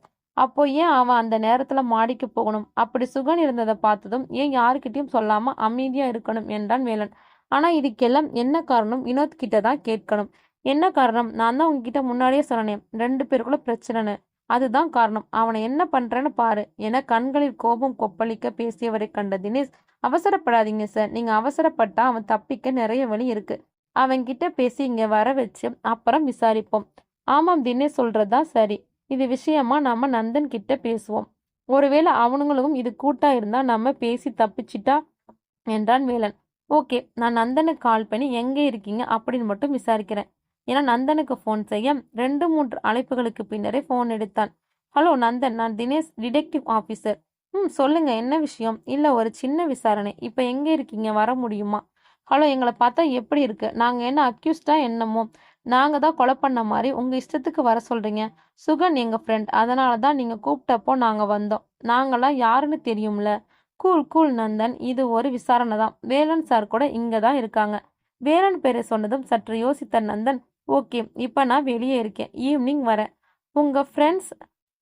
என் நந்தன், ஓ காட், நாங்கள் எல்லாரும் இப்போ ஏர்போர்ட்டில் இருக்கோம். வினோத் அப்புறம் அப்ராட் போகிறான். அவனை அனுப்பிவிட்டு நானும் ரிஷியும் வரோம் என கடுப்புடன் ஃபோனை வைக்க அவன் கூறியதை கேட்ட அதிர்ந்த தினேஷ் வேலனிடம் திவ்யாவிடம் விஷயத்தை கூறினான். இப்போ என்ன பண்ணுறது? வெயிட் என்ற வேலன் தனது ஃபோனை எடுத்து யாருக்கும் அழைத்து சொல்ல வேண்டிய விஷயங்களை கூறினான். சிறிது நேரத்துக்கு பிறகு வந்தவர் எல்லாம், பேசிட்டேன், இன்னும் 1 ஹவரில் அவன் ஸ்டேஷனில் இருப்பான். சார், நீங்கள் அவசரப்படுறீங்கன்னு தோணுது. கொஞ்சம் பொறுமை. Stop it. நான் உங்களை யாரு கொலைகாரன்னு கண்டுபிடிக்க தான் சொன்னேன். நான் என்ன பண்ணும் நீங்கள் சொல்ல வேணாம் என மடமடன்னு பொருந்தி தள்ளிவிட்டு இடத்தை காலி செய்தார் வேலன். என்ன இவர் இப்படி பேசுறாரு என்றால் திவ்யா. நான் தான் தப்பு பண்ணிட்டேன். அவர் போலீஸ், கொஞ்சம் பொறுமையாக ஹேண்டில் பண்ணுவார்னு நினச்சேன். பட் புள்ள பசங்க இப்படி செய்ய வச்சிடுச்சுன்னு நினைக்கிறேன். சரி வா, நாமளும் போகலாம் என்றான் தினேஷ். இது நம்பிக்கை சரியான ஆதாரத்திட கண்டுபிடிக்கணும் வா என இருவரும் அவரது ஆபீஸ் நோக்கி கிளம்ப இங்கு ஏர்போர்ட்டில் வினோத் ஃப்ளைட்டுக்காக போர்டிங்கில் அமைந்திருந்தான். எந்த பிரச்சனையும் இல்லை, கொஞ்ச நேரத்துல ஆஸ்திரேலியா போயிடலாம், அங்க அப்பா இருக்காரு, எல்லாத்தையும் பார்த்துப்பாரு என எண்ணியவாறே அமர்ந்திருக்க இரு போலீஸ்கார்கள் அவனின் தோளை பின்னிருந்து தொட்டனர். நீங்க தான் வினோத்தா? எஸ், வாங்க ஸ்டேஷன் போகலாம். ஹலோ, யார் நீங்க? நான் ஏன் உங்க கூட வரணும்? இன்னும் 10 மினிட்ஸ்ல எனக்கு ஃப்ளைட். அதெல்லாம் அங்க பேசிக்கலாம், வாங்க தம்பி என அவனை கைப்பிடித்து வெளியே இழுத்து வந்தனர். அவனை அனுப்பிவிட்டு நந்தன் ரிஷி காரை பார்க்கிங்கிலிருந்து எடுத்து வர போலீஸ் வினோத்தை இழுத்து கொண்டு வெளியே வந்தனர். அதனை கண்டு இருவரும் மறுபடியும் காரில் இருந்து கீழே இறங்கி புரியாமல் அவர்களிடம் சென்றனர். ஹலோ சார், என்ன பண்றீங்க? எதுக்கு அவனை வெளில கூட்டிட்டு வரீங்க? நீங்க யாரு என அந்த போலீஸில் ஒருவர் கேட்க, நாங்க அவனோட ஃப்ரெண்ட்ஸ், இவன் மேல ஒரு கேஸ், அதுக்கு தான் கூட்டிட்டு போறோம். நாங்களாம் யாரு தெரியுமா? எங்க ஃப்ரெண்டு டேடி தான் கமிஷனர். சொன்னா என்ன ஆகும் தெரியுமா? கூட்டிட்டு வர சொன்னதே கமிஷனர் தான் என்றபடி வினோத்தை அழைத்து கொண்டு செல்ல, என்னடா ஒண்ணுமே புரியல, அங்கிள் ஏன் வினோத்தை அரெஸ்ட் பண்ண சொன்னாரு? எனக்கும் ஒன்றும் புரியல. சரி வா, நாம அவர்கிட்டே கேட்போம் என அவர்களும் தனது காரில் ஏறி ஸ்டேஷன் சென்றனர். ஒரு நேரத்தில் வினோத்தை அழைத்து கொண்டு போலீஸ்காரர்களும் தினேஷ், திவ்யா இருவரும் மற்றும் நந்தன், ரிஷி என அனைவரும் கமிஷனர் ஆபீஸ் வந்து சேர்ந்தனர். நேராக வந்தவன் தினேஷிடம், என்ன நினைச்சிட்டு இருக்கீங்க? நாங்க தான் வரோன்னு சொன்னோம்ல, அப்படியே அவனை மட்டும் அரெஸ்ட் பண்ணி அழைச்சிட்டு வந்திருக்கீங்க. வினோத் தான் சுகனை கொலை பண்ணி இருக்கான்னு அவனுக்கு எதிராக ஒரு சாட்சி சொல்லுது, அதான் விசாரிக்க அவனை கூட்டிட்டு வந்திருக்காங்க. ஹோட்டலில் விசாரித்த வெயிட்டர் சொன்னது. அதன் பிறகு வேலன் எடுத்த முடிவுகளை பற்றி கூற இதனை கேட்ட இருவரும் அதிர்ந்தனர். இல்ல, கண்டிப்பா இல்ல, வினோத் அப்படி பண்ண மாட்டான். அவன் எதுக்கு சுகனை? தினேஷ் உடனே, வினோத் தான் கொலை பண்ணான், நாங்களும் சொல்லல. அவன் எதுக்கு அந்த நேரத்துல மாடிக்கு போகணும்? ஒருவேளை அவனுக்கு சுகன் இருந்து தெரிஞ்சிருந்தா அதை ஏன் அவன் மறைக்கணும் என கேள்விகளை கேட்டவனை கண்டு புரியாமல் முழித்தனர். அதற்குள் வினோத்திற்கும் போலீஸ் விருந்து கிடைக்க, பஞ்சனிலே பிறந்து பால் பழம் மட்டுமே உண்டு வழி தெரியாமல் வாழ்ந்தவன் 2 அடியில் வழி தாங்க முடியாமல் உண்மைகளை கூறத் தொடங்கினான். இதனையெல்லாம் மற்றொரு அறையில் இருந்த தினேஷ், திவ்யா, நந்தன், ரிஷி, வேலன் என அனைவரும் கேட்க உண்மைகளை கூறினான். அதன்படி இரவு அனைவரும் தூங்கிய நேரம், தனக்கு வந்த அழைப்பு, அதில் சுகன் தனது காதலனுடன் நெருங்கி எடுத்த போட்டோ, அதனை கண்டு கோபத்துடன் அவனை தேடி பார்த்து பின் மாடிக்கு சென்றது. அங்கே சுகன் இறந்து கிடந்ததைக் கண்டு தன்மேல் பழி வரக்கூடாது என அங்கிருந்து தப்பி ஒன்று தெரியாமல் அறைக்கு வந்து படுத்தது என அனைத்தையும் கூறினான். இவர்கள் அனைவரும் அதை கேட்க தினேஷ் யதார்த்தமாக திரும்பிய போது ரிஷியின் முகத்தில் தெரிந்த ஒரு விதமான கலக்கம் அவன் கண்ணில் பட்டது. வேலன் உடனே, பொய் பேசுறான், இவன் தான் கொலை பண்ணியிருக்கான், மாட்டிக்கிட்டதும் நான் பண்ணல, ஏற்கனவே யாரோ பண்ணிட்டாங்க, நான் பயந்தேன்னு கதை சொல்றான் என தனது கையில் கிடைத்த பெரிய கட்டையை எடுத்து வினோத் இருந்த அறைக்கு செல்ல, அவர் செல்வதை கண்ட நந்தன், ரிஷி இருவரும், அங்கிள் கண்டிப்பா வினோத் அப்படிலாம் செஞ்சிருக்க மாட்டான், அவன் ஏன் அப்படி பண்ணான்னு நாங்க கேட்கிறோம் ப்ளீஸ். வேலன் உடனே, என்னங்களா நாடகம் நடிக்கிறீங்களா? எனக்கு உங்க மேலே சந்தேகம் தாண்டா, நீங்க எல்லாரும் கூட்டாதான் இதை பண்ணீங்களான்னு உங்களுக்கு அப்புறம் வந்து விசாரிச்சுக்கிறேன், அது வரைக்கும் நீங்க எங்கேயும் போகக்கூடாது என அங்கிருந்து போலீஸ் ஒருவரை அழைத்து இவர்களையும் ஒரு அறையில் வைக்க சொன்னார். நந்தன், ரிஷி இருவரும் அடுத்து என்ன செய்வது என புரியாமல் அமர்ந்து இருந்தனர். அவர்களுக்கு ஏதேனும் சிறு வழி இருந்தால் கூட தாங்கள் இங்கு இருக்கும் விஷயத்தை தந்தைமார்களிடம் கூறி தப்பிப்பதற்கான வாய்ப்பினை பெறலாம். ஆனால் நடப்பதோ வேறு. தினேஷ் மனதில் ஏதோ ஒரு சிந்தனை ஓடிக்கொண்டே இருந்தது. இதனை கவனித்த திவ்யா அவனிடம், தினேஷ் என்ன ஏதோ யோசனையாவே இருக்கீங்க? இல்ல திவி, என் மனசு இதை வினோத் பண்ணலன்னு சொல்லுது. என்ன சொல்றீங்க? நீங்க தானே வினோத் பார்த்தா சந்தேகமா இருக்குன்னு சொன்னீங்க என்றாள் திவ்யா. சந்தேகமா இருக்குன்னு தான் சொன்னேன், பட் அவன் தான் கொலை பண்ணான்னு நான் சொல்லல. என்ன குழப்பறீங்க என சற்று கருப்புடன் கேட்டாள் திவ்யா. வினோத் பார்த்தா சந்தேகமா தான் இருக்கு, ஆனா என் உள் மனசு இதுல ஏதோ தப்பு இருக்கிற மாதிரி தோணுது என்றான் தினேஷ். திவ்யா அவனை புரியாமல் பார்க்க அவன் அப்போதும் அதே யோசனையில் இருந்தான். ரிஷி உடனே, மச்சான் வீட்டுல இன்ஃபார்ம் பண்ணலாமா? அதாண்டா நானும் யோசிக்கிறேன், வீட்டுல பேசலாம், பட் எப்படின்னு தெரியலையே, மொபைலையும் பிடுங்கிட்டாங்க, இப்போ எப்படி என யோசிக்கும் போதே அங்க 50 வயது மிக்க அதிகாரி ஒருவர் வர இவர்களை கண்டு தனது கையில் உள்ள காஃபியை இருவரும் முன் வைத்தனர். நந்தன், இன்னும் எவ்வளவு நேரம்தான் நாங்க இங்கேயே இருக்கிறது? இல்லப்பா, எல்லாம் முடிஞ்சிட்டு, அந்த பையன் கொலை பண்ணதை ஒத்துக்கிட்டான், உங்க வீட்டுல தகவல் சொல்லி இருக்கோம், வந்து கையெழுத்து போட்டு கூட்டிட்டு போகலாம் என வந்தவர் தனது கடமையை முடித்து வெளியேற நந்தன் தனது காலை ஓங்கி தரையில் மிதித்து, நம்ம என்ன சின்ன பசங்களா கையெழுத்து போட்டு கூட்டிட்டு போக ச்சே என மறுபடியும் தலையில் ஓங்கி மிதித்தான். ரிஷி உடனே, மச்சான் நீ அவர் சொன்னதை கவனிச்சியா என கேட்க நந்தன் கண்களை சுருக்கி அவனை பார்த்தான். வினோத் கொலை பண்ணதை ஒத்துக்கிட்டான்னு அவர் சொல்லிட்டு போறாரா? அதாண்டா எனக்கும் புரியல. சுகன் டேடிக்கு நம்ம மேல என்ன கோவம்னு தெரியல, அதான் அவர் இஷ்டத்துக்கு ஏதோ பேசிட்டு அவனை உள்ள தள்ளி இருக்காரு. வெயிட், நாம வெளியே போய் இதை பத்தி முடிவெடுப்போம். ரிஷி அவனை தோளினை தொட்டு தன் பக்கம் திருப்பி, ஏன் மச்சான் இதை வினோத் பண்ணிருக்க கூடாது? என்னடா லூசு மாதிரி உளற, அவன் ஏன்டா அப்படி பண்ண போறான் என்றான் நந்தன். எச்சில் விழுங்கிய ரிஷி அன்று சுகன் தன்னிடம் கூறியதை ஒன்று விடாமல் நந்தனிடம் கொண்டான். அதை கேட்ட நந்தன் கோபத்துடன் ரிஷி சட்டையை பற்றி, ஏ இடியட், இதை ஏன்டா அப்பவே என்கிட்ட சொல்லல? இல்ல மச்சான், நான் மார்னிங் உன்கிட்ட சொல்லலான்னு தான் இருந்தேன். பட் அதுக்குள்ளதான் சுகன் இறந்து என்னென்னவோ நடந்து போச்சு. நானும் இதை மறந்துட்டேன்டாம். அவனின் சட்டையை விட்டவன், வினோத் அப்படி பண்ற ஆள் கிடையாதுடா என்றான் நந்தன். கிடையாதுதான் மச்சி, நீயே யோசிச்சு பாரு. அந்த பொண்ணை அவன் ரொம்ப சின்சியரா லவ் பண்ணான்டா. அதான் கோபத்துல இந்த மாதிரி செஞ்சிருக்க வாய்ப்பு இருக்குல்ல என்றான் ரிஷி. இருந்தாலும் அவனை நம்பி ஃப்ரெண்டு தான்டா, அவனை எப்படா விட முடியும்? சுகனுக்கும் நமக்கு ஃப்ரெண்டு தான், வினோத்தும் நமக்கு ஃப்ரெண்டு தான். ஸோ இதை அப்படியே விடு, என்ன நடக்குதோ நடக்கட்டும் என்றான் ரிஷி. இதை அனைத்தையும் வெளியே இருந்த அனைவரும் கேட்டனர். உண்மையில் வினோத் கொலை செய்ததை ஒத்துக்கொள்ளவில்லை. மாறாக அவனது நண்பர்களுக்குள் இது பங்கு உண்டா என்பதை அறிய நினைத்த வேலன் ஒரு போலீஸ்காரரை அங்கு அனுப்பி வினோத் கொலை செய்ததை ஒத்துக்கொண்டதாக கூறி அவர்கள் அறியாத வண்ணம் அங்கு வாய்ஸ் ரெக்கார்ட் வைத்து இவ்வளவு நேரம் இவர்கள் பேசிக் கொண்டிருந்ததை கேட்டனர். வேலன், இதுல இவங்களுக்கு தொடர்பு இல்லைன்னு நினைக்கிறேன். சரி, நீங்க அவங்கள இங்க கூட்டிட்டு வாங்க என பேசி முடிக்க போலீஸ் அதிகாரி ஒருவர் சென்று நந்தனையும் ரிஷியையும் அழைத்து வந்தனர். இவர்களுடன் தினேஷும் உள்ளே செல்ல வேலன் இவர்களை தவிர அனைவரையும் வெளியே போகச் சொல்லி பேச ஆரம்பித்தார். Uncle please uncle, uncle Vinod அப்படிப்பட்ட பையன், கொஞ்சம் பொறுமையா யோசிக்கலாம். என்ன நந்தன் விளையாடுறியா? நீங்க பேசின எல்லாத்தையும் நானும் கேட்டேன், ஒத்துக்கிறேன். சுகன் தப்பு பண்ணிட்டான் தான், அதுக்காக கோபத்துல கொலை பண்ணுவானா என்றான் வேலன். சார், வினோத் தான் கொலை பண்ணான்னு எந்த ஆதாரம் இல்லையே என இடையில் பேசிய தினேஷை கை நீட்டி தடுத்தார். தினேஷ் ப்ளீஸ், நீங்க உங்க டீம் தான் சுகன் கொலையில் நடந்ததை கண்டுபிடிச்சிருக்கீங்க, அதுக்காக நீங்க இதுல தலையிடாதீங்க என்றவர் நந்தனனை திரும்பி, அவன் கொலை பண்ணி இருக்கான்னு தெளிவா தெரியுது, ஆனா அதை ஒத்துக்க மாட்டான். அதை மட்டும் அவனுக்கு சொல்லி புரியவை. என்னால என் புள்ளைய கொண்டவனா மன்னிக்க முடியாது, புரியுதா? அதற்குள் வினோத் இருந்த அறையினுள் சத்தம் கேட்க அனைவரும் பதறி எடுத்துக்கொண்டு அங்கு ஓடினர். அங்கு வினோத் வாயில் நுரை தள்ள கண்கள் மேலே எழும்ப உயிர் போகும் நிலையில் இருந்தான். அனைவரும் பதறி அவனை உடனடியாக மருத்துவமனைக்கு அழைத்துச் சென்றனர். அவனை பரிசோதித்த டாக்டர்கள் அவன் இறந்து விட்டதாக கூற அதனை கேட்ட அனைவரும் அதிர்ந்தனர். உடனடியாக விஷயம் அனைவருக்கும் தெரியப்பட மீடியா ஆட்கள் மருத்துவமனையை சூழ வேலனை பற்றி குறை கூறினர். மகன் இறந்த சோகத்தில் அப்பாவி மீது பழி போட்டு அவனை விசாரணை என்கிற பெயரில் அவனை கொன்றதாக கூறினர். அதற்குள் விஷயம் அவனது பெற்றோர், நண்பர்கள் என அனைவருக்கும் தெரியப்பட அவர்கள் அனைவரும் வேலனை சூழ்ந்தனர். அங்கிருந்த போலீஸ்காரர்கள் வேலனை அங்கிருந்து அழைத்து அவரை அனுப்பி வைத்தனர். தினேஷ் முற்றிலும் குழம்பி போய் இருந்தான். இத்தனை பேர் இங்கேயே இருக்க எப்படி அவன் இறந்தான் என்பது புரியாத புதிராகவே இருந்தது. நந்தன், ரிஷி இருவரும் சொல்லவே வேண்டாம். அடுத்தடுத்து நண்பர்கள் இறந்த செய்தி இடியென இறங்க வேதனையில் உழ்ந்தனர். வினோத் உடல் பிரேத பரிசோதனை செய்யப்பட்டு அவனது வீட்டிற்கு அனுப்பி வைக்கப்பட அங்க செல்லவிருந்த நந்தன், ரிஷி இருவரையும் தந்தைமார்கள் தடுத்தனர். நந்தன், டாட் என்ன பண்றீங்க? எங்களை ஏன் அங்க போக வேணாம்னு சொல்றீங்க? வேண்டாம் நந்தா, நாம இப்ப அங்க போறது சரியா இருக்காது. வினோத் பேரண்ட்ஸ் ரொம்ப கோபமா இருக்காங்க. நீ வா, வீட்டுக்கு போகலாம். ரிஷி, நீயும் தான் வா என இருவரையும் அழைத்து கொண்டு தங்கள் வீட்டிற்கு சென்றார் ருத்ரன். நடப்பது அனைப்பதும் வித்தியாசமாகப்பட்டது தினேஷ் திவ்யாவிற்கு. திவ்யா உடனே, இப்ப என்ன பண்றது தினேஷ்? தெரியல திவி, ஏதோ ஒரு பெரிய தப்பு நடந்துட்டு இருக்கு. நாம தான் அதை கண்டுபிடிக்கணும். அதுக்கு முதல்ல வினோத் எப்படி இறந்தான்னு தெரியணும். வெயிட் பண்ணலாம்.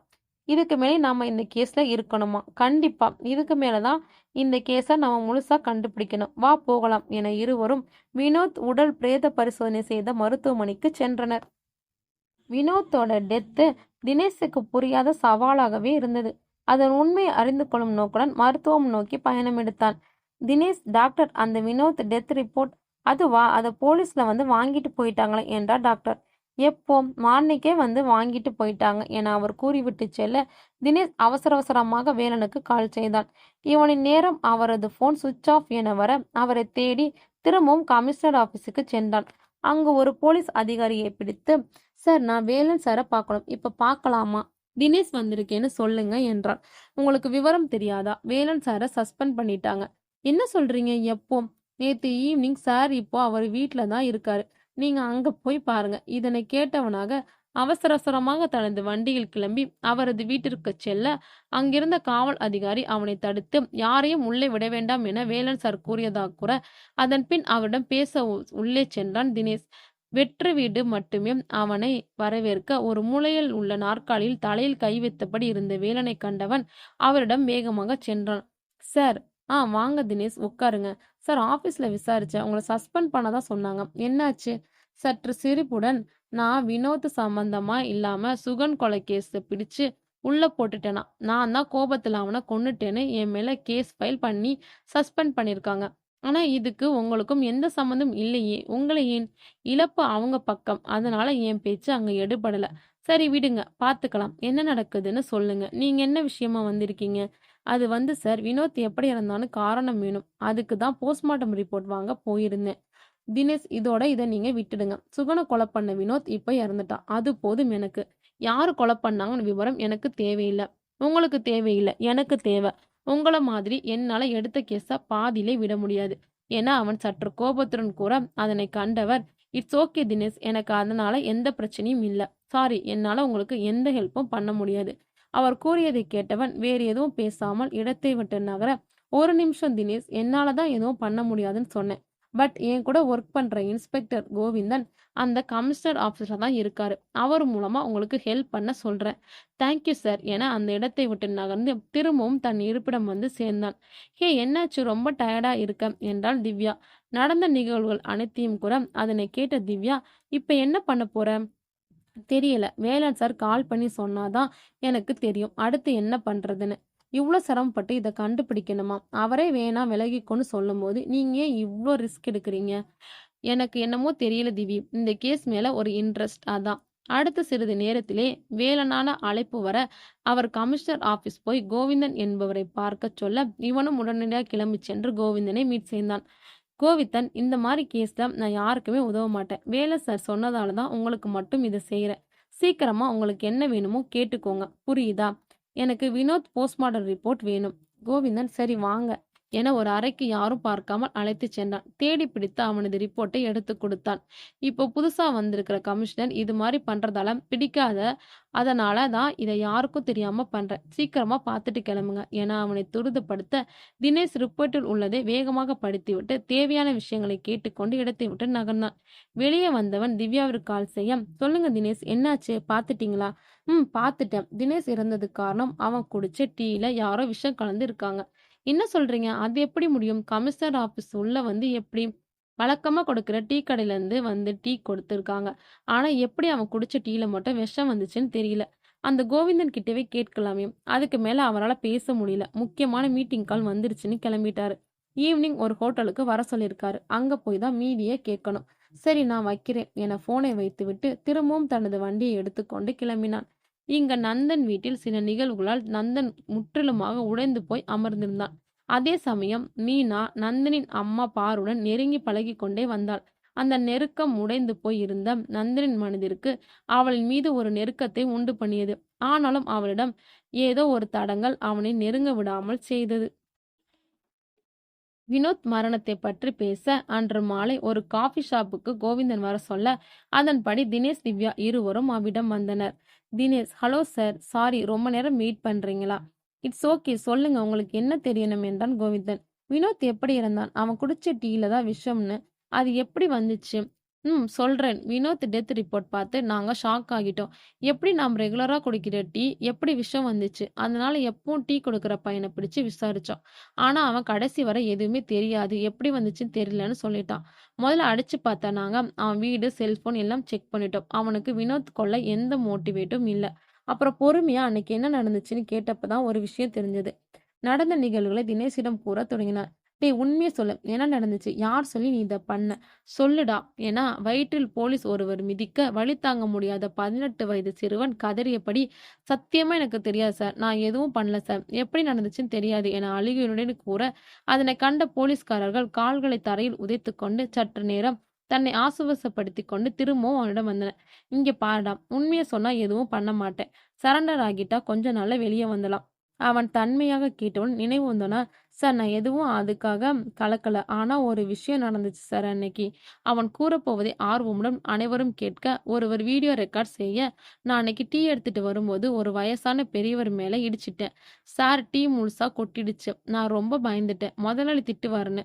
ஆனா அந்த பெரியவர் என் மேல பரிதாபப்பட்டு எங்க கடையில போய் அவர் டீ வாங்குற மாரி வந்து என்கிட்ட கொடுத்தாரு. அதத்தான் நான் அன்னைக்கு போலீஸ்ல பிடிச்சிட்டு வந்த பையன்கிட்ட கொடுத்தேன் சார்.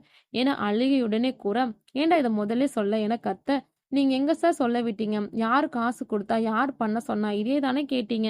என்று அவன் கூறியதைக் கேட்ட போலீஸ் முறைக்க அவன் வாயை மூடிக்கொண்டான். அதன் பிறகு போலீஸ்காரர்கள் அனைவரும் அவன் கூறிய அடையாளத்தைக் கொண்டு அந்த இடத்தில் சுற்றியிருந்தவர்களைக் கேட்க யாருக்கும் தெரியவில்லை என கைவிரித்தனர். நடந்ததைக் கூற இதனைக் கேட்ட தினேஷ், "இத நீங்க ஏன் மேலிடத்துல சொல்லல? அப்படி சொல்லியிருந்தா வேலன் சார் மேல எந்த தப்பும் இல்லைன்னு சொல்லியிருக்கலாமே. நீங்க வேற இப்ப வந்திருக்க புது கமிஷனருக்கு வேலன் சார சுத்தமா பிடிக்காது. அதனால இந்த கேஸ பெருசா கண்டுக்கல." "ஓ! சரி சார். அந்த வயசான டீ வாங்குன இடத்துல இல்ல, அந்த பையன இடிச்ச இடத்துல இருந்த சிசிடிவிய செக் பண்ணீங்களா?" "சார் அந்த கடை கமிஷனர் ஆஃபீஸ்க்கு பின்னாடி இருக்கு. அதனால அங்க எந்த சிசிடிவியும் இல்ல சார்." "சார் கொஞ்சம் நல்லா யோசிச்சு பாருங்க. திடீரென ஒருத்தன் வந்து இத பண்ணியிருக்க முடியாது. ரொம்ப நேரமா நம்மள வாட்ச் பண்ணி அப்புறம் தான் அத பண்ணியிருக்கான். ஸோ நம்மள சுத்தி சுத்தி தான் அவன் வந்திருக்கான்." "ம் இருக்கலாம். ஆனா அத வச்சு எப்படி கண்டுபிடிக்கிறது?" என்றான் கோவிந்தன். இதனை கேட்ட தினேஷ், திவ்யா இருவரும் கடுப்பாக, "திவ்யா, சார் அவன நம்மள சுத்தி சுத்தி தான் வந்திருக்கான். ஸோ ஏதாவது சிசிடிவி கேமரால முகம் பதிவாகி இருக்கும். அத வச்சு கண்டுபிடிக்கலாம் சார்." "ஆமால, இத நாங்க யோசிக்கவே இல்ல. சரி இப்ப எதுவும் பண்ண முடியாது. சண்டே கமிஷனர் ஆஃபீஸ்க்கு வாங்க. அந்த பையன வரச் சொல்லி செக் பண்ண சொல்றேன்." "தேங்க்யூ சார்" என்றான் தினேஷ். "ஓகே பாய்" என விடைபெற தினேஷ், திவ்யா இருவரும் கிளம்பினர். இங்கு நந்தன் மனதை கொஞ்சம் கொஞ்சமாக மீனா ஆக்கிரமித்திருந்தாள். ஏதோ ஒன்று அவளை அவனிடம் இழுக்க தன்னை அறியாமலே அவளை நேசிக்கத் தொடங்கினான். இதைப் பற்றி ரிஷியிடம் பேச ஆரம்பித்தான். நந்தன், "டேய் மச்சான், உன்கிட்ட ஒண்ணு சொல்லணும்டா." "சொல்லு மச்சி."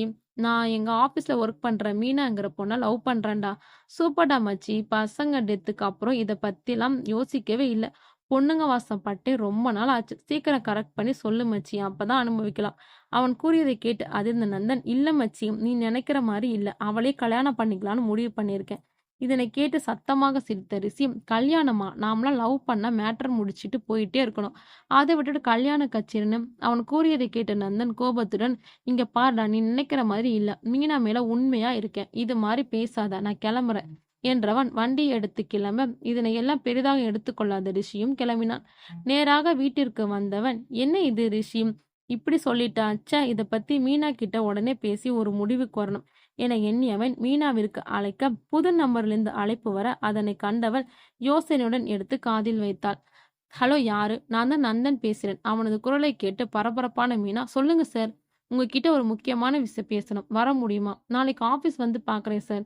"இல்ல இல்ல, ஆபீஸ்ல வேணாம். நீ சண்டே நான் சொல்ற இடத்துக்கு வந்துடு." "ம் ஓகே சார்" என போனை அணைத்துவிட்டு யோசனையுடன் தூங்கினான். அனைவரும் எதிர்பார்த்த அந்த ஞாயிற்றுக்கிழமை வந்தது. எழுந்தது முதலே ஏனோ என்று வித்தியாசமாக உணர்ந்தார் பாரு. அதே சோகத்துடனே சோஃபாவில் வந்து அமர, அவரின் முகத்தைக் கண்ட கமலா, "என்னம்மா, என்னாச்சு? ஏதாவது உடம்பு சரியில்லையா?" "அதெல்லாம் ஒண்ணுமில்ல. இன்னைக்கு ஏதோ மனசு ஒரு மாதிரியே இருக்கு." "சரி, அதை விடு. அவர் எங்க?" "ஐயா காலையிலே கிளம்பிட்டாரு." "நந்தன் எங்க?" "தம்பி இப்பதான் செத்த நேரத்துக்கு முன்ன எங்கேயோ போச்சு." "ஓஹோ, அப்படியா?" "அப்பா பையன் 2 பேருக்குமே என்கிட்ட ஒரு வார்த்தை சொல்லிட்டு போகணும்னு தோணல. சரி வா, நாம சமையல் வேலையை பார்ப்போம்." காலையிலே பரபரப்பாக எழுந்த தினேஷ் மணியை பார்த்து தன் தலையிலே அடித்துக்கொண்டு, ஷிட், ரொம்ப நேரம் தூங்கிட்டேன் போல. ச்சே, அந்த கோவிந்தன் சார் வேற சொன்னாரே என தன்னைத்தானே நொந்து கொண்டவன் கிளம்பி அவசர அவசரமாக சென்றான். மாலை நேரமாக மீனா நந்தன் வர சொல்லி இடத்திற்கு வர, அந்த இடம் பீச்சிற்கு அருகில் சற்று தள்ளி உள்ள அங்கொன்றும் இங்கொன்றுமாய் ஒரு சிலர் தலைகளை தென்பட தனது காரின் அருகே சற்று நேரம் அமைதியாக நிற்க மீனா பேச்சை ஆரம்பித்தாள். "எதுக்கு சார் இங்க வர சொன்னீங்க?" "உன்கிட்ட கொஞ்சம் பேசணும்." அது வந்து என இடைவெளி விட்டவன், ப்ளீஸ் எதுவும் தப்பாலாம் நினைக்காத." "பரவாயில்ல சார், சொல்லுங்க." நந்தன் அவளுக்கு அந்த புறம் திரும்பி தனது மனதில் உள்ளதை பேசத் தொடங்கினான். "உன்னை ஃபர்ஸ்ட் பார்த்தப்பவே லைட்டா எங்கேயோ க்ரஷ் ஆச்சு. ஆனா அப்பவே இதை பெருசா எடுத்துக்கல. ஆனா நாள் போக போக எனக்கே தெரியாம என் மனசுல நீ வர ஆரம்பிச்சிட்ட. நான் சொல்ல வர்றது உனக்கு புரியுதா?" என பேசிக்கொண்டே திரும்ப அவள் இப்போது இவனுக்கு முதுகை காட்டிக்கொண்டு நின்றாள். "மீனா, மீனா, ஏன் எதுவும் பேசாம அந்த பக்கம் திரும்பி நிக்கிற? இங்க பாரு. இதையே சொல்லி இன்னும் எத்தனை பேரோட ஏமாத்த போறீங்க? இன்னமுமாடா உங்கள வெறி அடங்கல?" அவள் கூறியதைக் கேட்ட அதிர்ந்த நந்தன் மெதுவாக அவள் முன்னே செல்ல, முடிகள் முழுவதும் அவள் முகத்தை மூடியிருக்க, அடித்த காற்றில் முகத்தில் உள்ள முடிகள் அகன்று அவள் தெரிய ஆரம்பித்தாள். அதைக் கண்ட அதிர்ந்த நந்தன், நீ நீ எப்படி? சொன்னேன்லடா திரும்பி வருவேன்னு." காதல்ங்கிற பேர்ல எத்தனை பொண்ணுங்களடா ஏமாத்துவீங்க? இல்ல நான் உண்மையாவே மீனாவ லவ் பண்றேன். ப்ளீஸ் விட்டுடு. என்ன எதுவும் பண்ணாத. ஓஹோ! அப்படியா? அப்ப கொஞ்ச நேரத்துக்கு முன்ன கார்ல ஃபோன்ல என்னடா சொன்ன?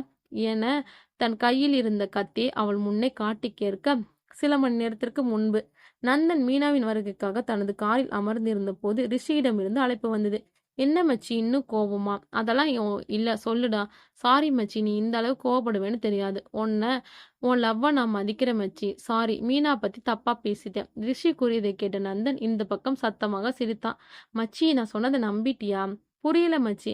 "டேய் லூசு அன்னைக்கு நான் சொன்னத நம்பிட்டியா?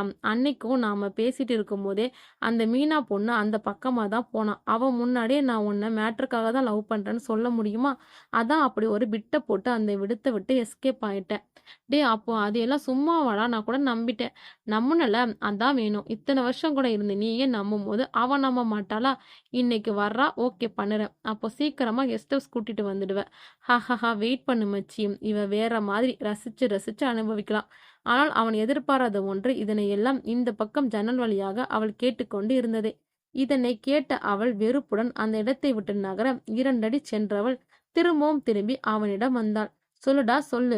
ரசிச்சு ரசிச்சு அனுபவியா? நான் ரசிச்சு ரசிச்சு இப்போ உன்ன கொல்லப் போறேன்டா." அவன் இவள் கைகளை தட்டிவிட்டு ஓட நினைக்க அவன் சுலபமாக எக்கி அவன சட்டையை பிடித்து தன் புறம் திருப்பி நிறுத்தினாள்.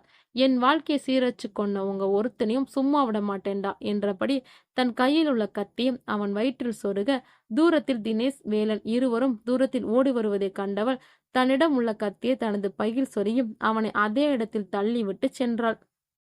தினேஷ் கமிஷனர் ஆபீஸுக்கு சென்று அங்குள்ள கோவிந்தன் சிசிடிவி அறைக்கு கூட்டிச் சென்று அன்று நாள் முழுவதும் அத்தனை வீடியோக்களையும் ஒவ்வொன்றாக பார்க்க, அருகில் அந்த சிறுவனையும் வைத்துக்கொண்டு அந்த ஆள் எங்கேயாவது தென்படுகிறானா என பார்க்க செய்தார். சிறிது நேரத்தில் ஒரே ஒரு கேமராவில் மட்டும் மூலையில் சைக்கிள் தள்ளியபடி ஒரு பெரியவர் செல்ல, "சார் சார் அவர்தான்." "யாரு?" "இந்த ஆளு தான் சார். எனக்கு நல்ல ஞாபகம் இருக்கு. அன்னைக்கு இந்த பச்சை சட்டை தான் போட்டிருந்தாரு. இங்க பாருடா தப்பிக்க யாரையாச்சும் கை காட்டிடாத. கரெக்டா சொல்லு." "உண்மையாதான் சார். இவர் தான் எனக்கு ஞாபகம் இருக்கு." "சரி நீ போ. கான்ஸ்டபிள் இவனை கூட்டிட்டு போங்க." தினேஷ் சிறிது நேரம் அந்த வீடியோவை பார்த்து கொண்டிருந்தான். வந்தவன் விவரமானவனாக சிசிடிவி எங்கு இல்லையோ அங்கு மட்டுமே சென்றுதான் வந்த வேலையை முடித்து கொண்டார். ஆனால் அவரை எதிர்பாராத ஒன்று இந்த சிசிடிவியில் சிக்கியது. அதனை சற்று நேரம் உற்று பார்த்த தினேஷ் மூளையில் ஏதோ ஒரு பொறி தட்ட அவசர அவசரமாக தனது மொபைலை எடுத்து எதையோ தேடினான். "என்னாச்சு தினேஷ்? ஏதாச்சும் க்ளூ கிடைச்சதா?" அப்போது போட்டோவில் தான் தேடியது கிடைத்த மகிழ்ச்சியில் உதட்டின் ஓரம் சிரிப்பு வர, "க்ளூ இல்ல தேவி, ஆளே கிடைச்சிட்டான். சரி வா போகலாம்." "எங்க? வா சொல்றேன்" என இருவரும் கிளம்பி வேலன் வீட்டிற்கு செல்ல, அங்கு வேலனிடம் பார்த்த செய்திகளை கூறத் தொடங்கினான். அதற்கு முன்பாக சுற்றிலும் யாரும் தன்னை கவனிக்கிறாளா என பார்த்து கொண்டே பேசத் தொடங்கினார். "சார் கொலைகாரன் யாருன்னு கண்டுபிடிச்சிட்டேன். அவன் இப்போ உங்க வீட்ல தான் இருக்கான். ஆனா அவன் முகம் மட்டும் தெரியல." "என்னது என் வீட்லயா? என்ன உளறுற? என் வீட்ல நான் என் மனைவி மட்டும் தான் இருக்கோம். அது தவிர எங்க காவலுக்கு இருக்கிறது எல்லாமே போலீஸ்காரங்க தான்." "சார் இத பாருங்க" என தன் போனில் உள்ள போட்டோவை காட்டி, "இவன் தான் அன்னைக்கு வினோத் குடிச்ச டீல விஷம் கலந்து இருக்கான். சிசிடிவி கேமராவில் முகம் தெரியல. ஆனா இவன் கையில இது உள்ளது. பாம்பு மோதிரம் தெரியுதா பாருங்க." வேலன் அதனை வாங்கி உற்று பார்த்து விட்டு, "நான் சுகன் டெத்துக்கு அப்புறம் அதை பத்தி விசாரிக்கும் போது உங்க வீட்டை சுத்தி போட்டோ எடுத்தேன். அப்போ அதுல அதே பாம்பு போட்ட மோதிரம் உள்ள கை பதிவாகி இருக்கு" என அதையும் காட்ட, "சார் உங்க வீட்ல தான் யாரோ இருக்காங்க."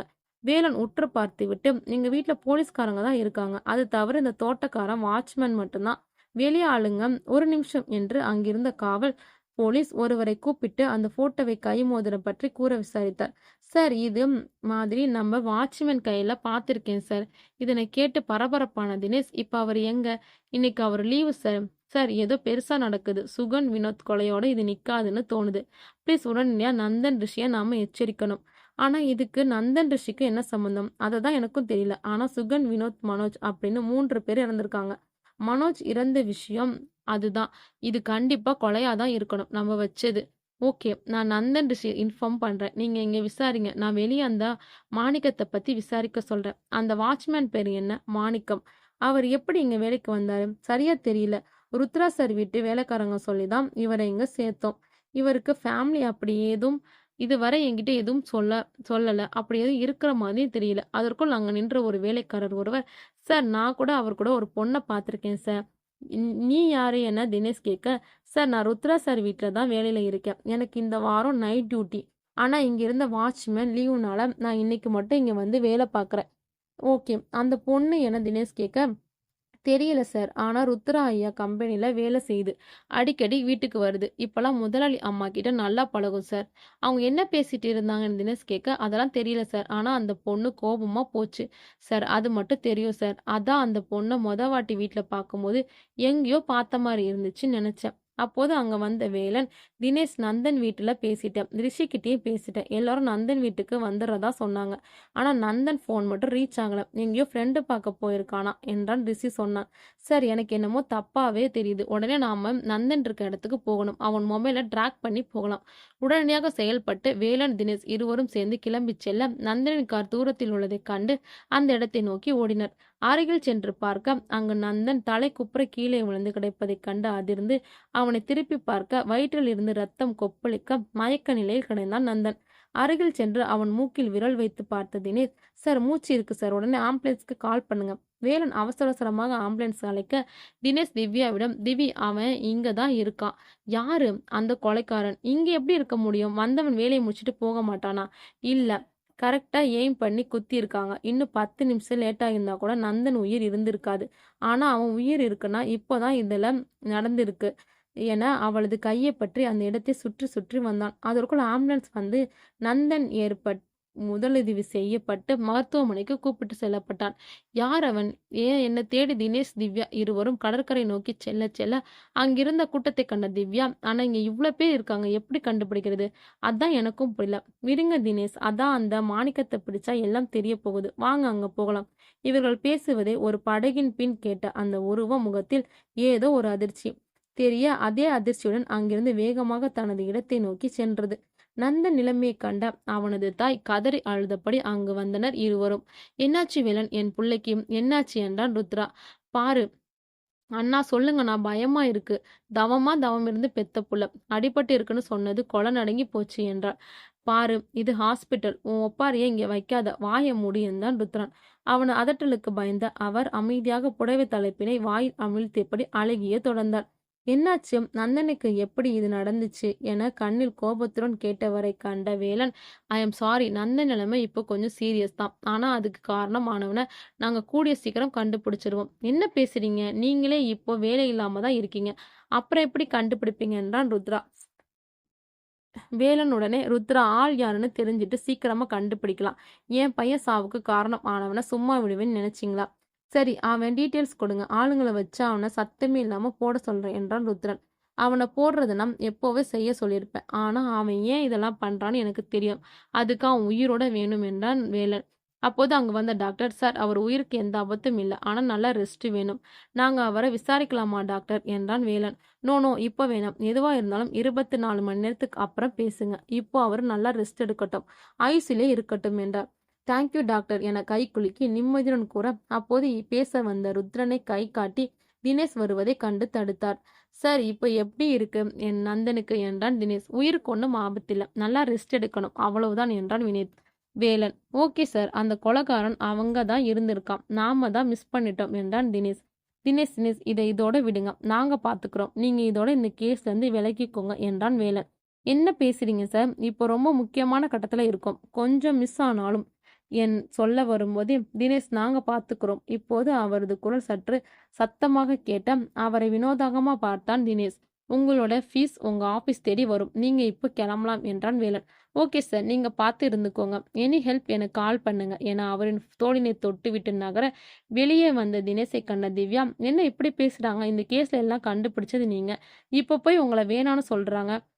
இவங்க அந்த மாணிக்கத்தை கண்டிப்பா உயிரோட விட மாட்டாங்க. போலீஸ்கிட்டையும் சொல்ல மாட்டாங்க. வேற மாதிரி ஏதாவது பண்ணுவாங்க என்றான் தினேஷ். இப்ப என்ன பண்றது? தெரியல. யார் அந்த மாணிக்கம், எதுக்கு இதெல்லாம் பண்றான்னு தெரியணும். அதுவரை வெயிட் பண்ணி தான் ஆகணும். ஆனா இது எப்படி நாம தெரிஞ்சுக்க போறோம்? அதுக்கு ஒரு வழி இருக்கு. வா போகலாம் என்றான் தினேஷ்.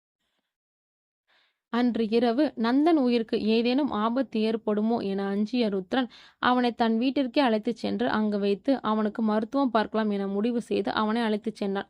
வீட்டிற்கு வந்த ருத்ரன் நந்தனின் அறையை தயார் செய்து தகுந்த பாதுகாப்புடன் ஆட்களை வைத்து அவனை பார்த்து கொள்ள முடிவு செய்தான். இங்க பாரு, நந்தனை பார்க்க யாரு வந்தாலும் உள்ள விடாத. உன்னை தவிர வேறு யாரும் அந்த ரூமுக்குள்ள போகக்கூடாது. டாக்டர் வந்தாலும் நீ அவன் கூட தான் இருக்கணும். புரியுதா என்றாள். என்னங்க என் புள்ளைய நான் பார்த்துக்க மாட்டானா? அவன பத்திரமா பார்த்துக்கிறேங்க என்றாள் பாரு. சரி என கிளம்ப போனவனை ஒரு நிமிடம் தடுத்த பாரு. ஏங்க அவனை யார் கொல்ல வந்தா? ஏன் அவன கொலை பண்ண பார்த்தாங்க?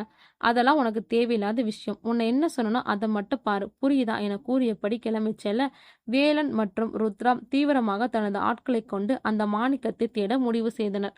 அதன்படி வேலன் தனது போலீஸ் நண்பர்கள் உதவியுடன் அவனுக்கு இதற்கு முன்னர் போலீஸ் கேஸ் உள்ளதா, அவனை பற்றி ஏதேனும் தடயம் கிடைக்குமா என ஆராய்ந்தனர். ஆனால் தேடியது அனைத்தும் பூஜ்ஜியமே. இதே வேளையில் தினேஷ் திவ்யாவுடன் இணைந்து அவனுக்கு வேண்டிய தகவல்களை சேகரிக்க தொடங்கினான். 3 நாட்கள் கழிய அன்று நந்தனின் அறையில் ஏதோ விழுந்த சத்தம் கேட்க அவசர அவசரமாக எழுந்து ஓட முயல தடுக்கி கீழே போன பானுவை கமலா தாங்கி பிடித்தார். என்னம்மா, பார்த்து போக வேண்டியது தானே? இல்லடி, நந்தன் ரூம்ல ஏதோ சத்தம் கேக்குது, அதனாலதான் என அடுத்த அடி எடுத்து வைக்க முயல அம்மா என்ற சத்தத்துடன் மறுபடியும் விழ, அம்மா உங்களை முடியல, நீங்க கொஞ்சம் உட்காருங்க, நான் போய் பார்க்கறேன் என்றாள் கமலா. இல்ல வேணாண்டி, நானே போய் பார்க்கிறேன், அவர் வந்தா சத்தம் போடுவாரு என்றாள் பாரு. அட இருங்கம்மா, நான் போய் பார்க்கறேன். சரி நீ போ, நான் இங்க உட்காரேன் என்றபடி அங்கிருந்து சேரில் அமர உள்ளே சென்ற கமலா நந்தனை சற்று நேரம் முற்று பார்த்தாள். என்னடி, என்ன சத்தம் பாத்தியா என்றாள் பாரு. மா ஒண்ணும் இல்ல, இங்க இருந்த கிளாஸு கீழே விழுந்துருச்சு, அதாம்மா என்றபடி கீழே விழுந்த கிளாஸை எடுத்தவள் சட்டென நந்தன் முகத்தில் இருந்த மூச்சு விட வைத்திருந்த மாஸ்கை எடுத்து விட்டாள். திடீரென சுவாச கருவி நின்றதால் அவனது சுவாசம் தடைபெற மேலேயும் கீழேயும் அவன் மூச்சு விட சிரமப்பட அதனை கண்டு சிரித்தாள் கமலா. எதிர்பாராத விதமாக அங்க ஆள் வரும் சத்தத்தை கேட்க கடகடவென அறையை விட்டு வெளியே வரவும் ருத்ரா டாக்டருடன் உள்ளே வரவும் சரியாக இருந்தது. ஏய், நீ இங்க என்ன பண்ற?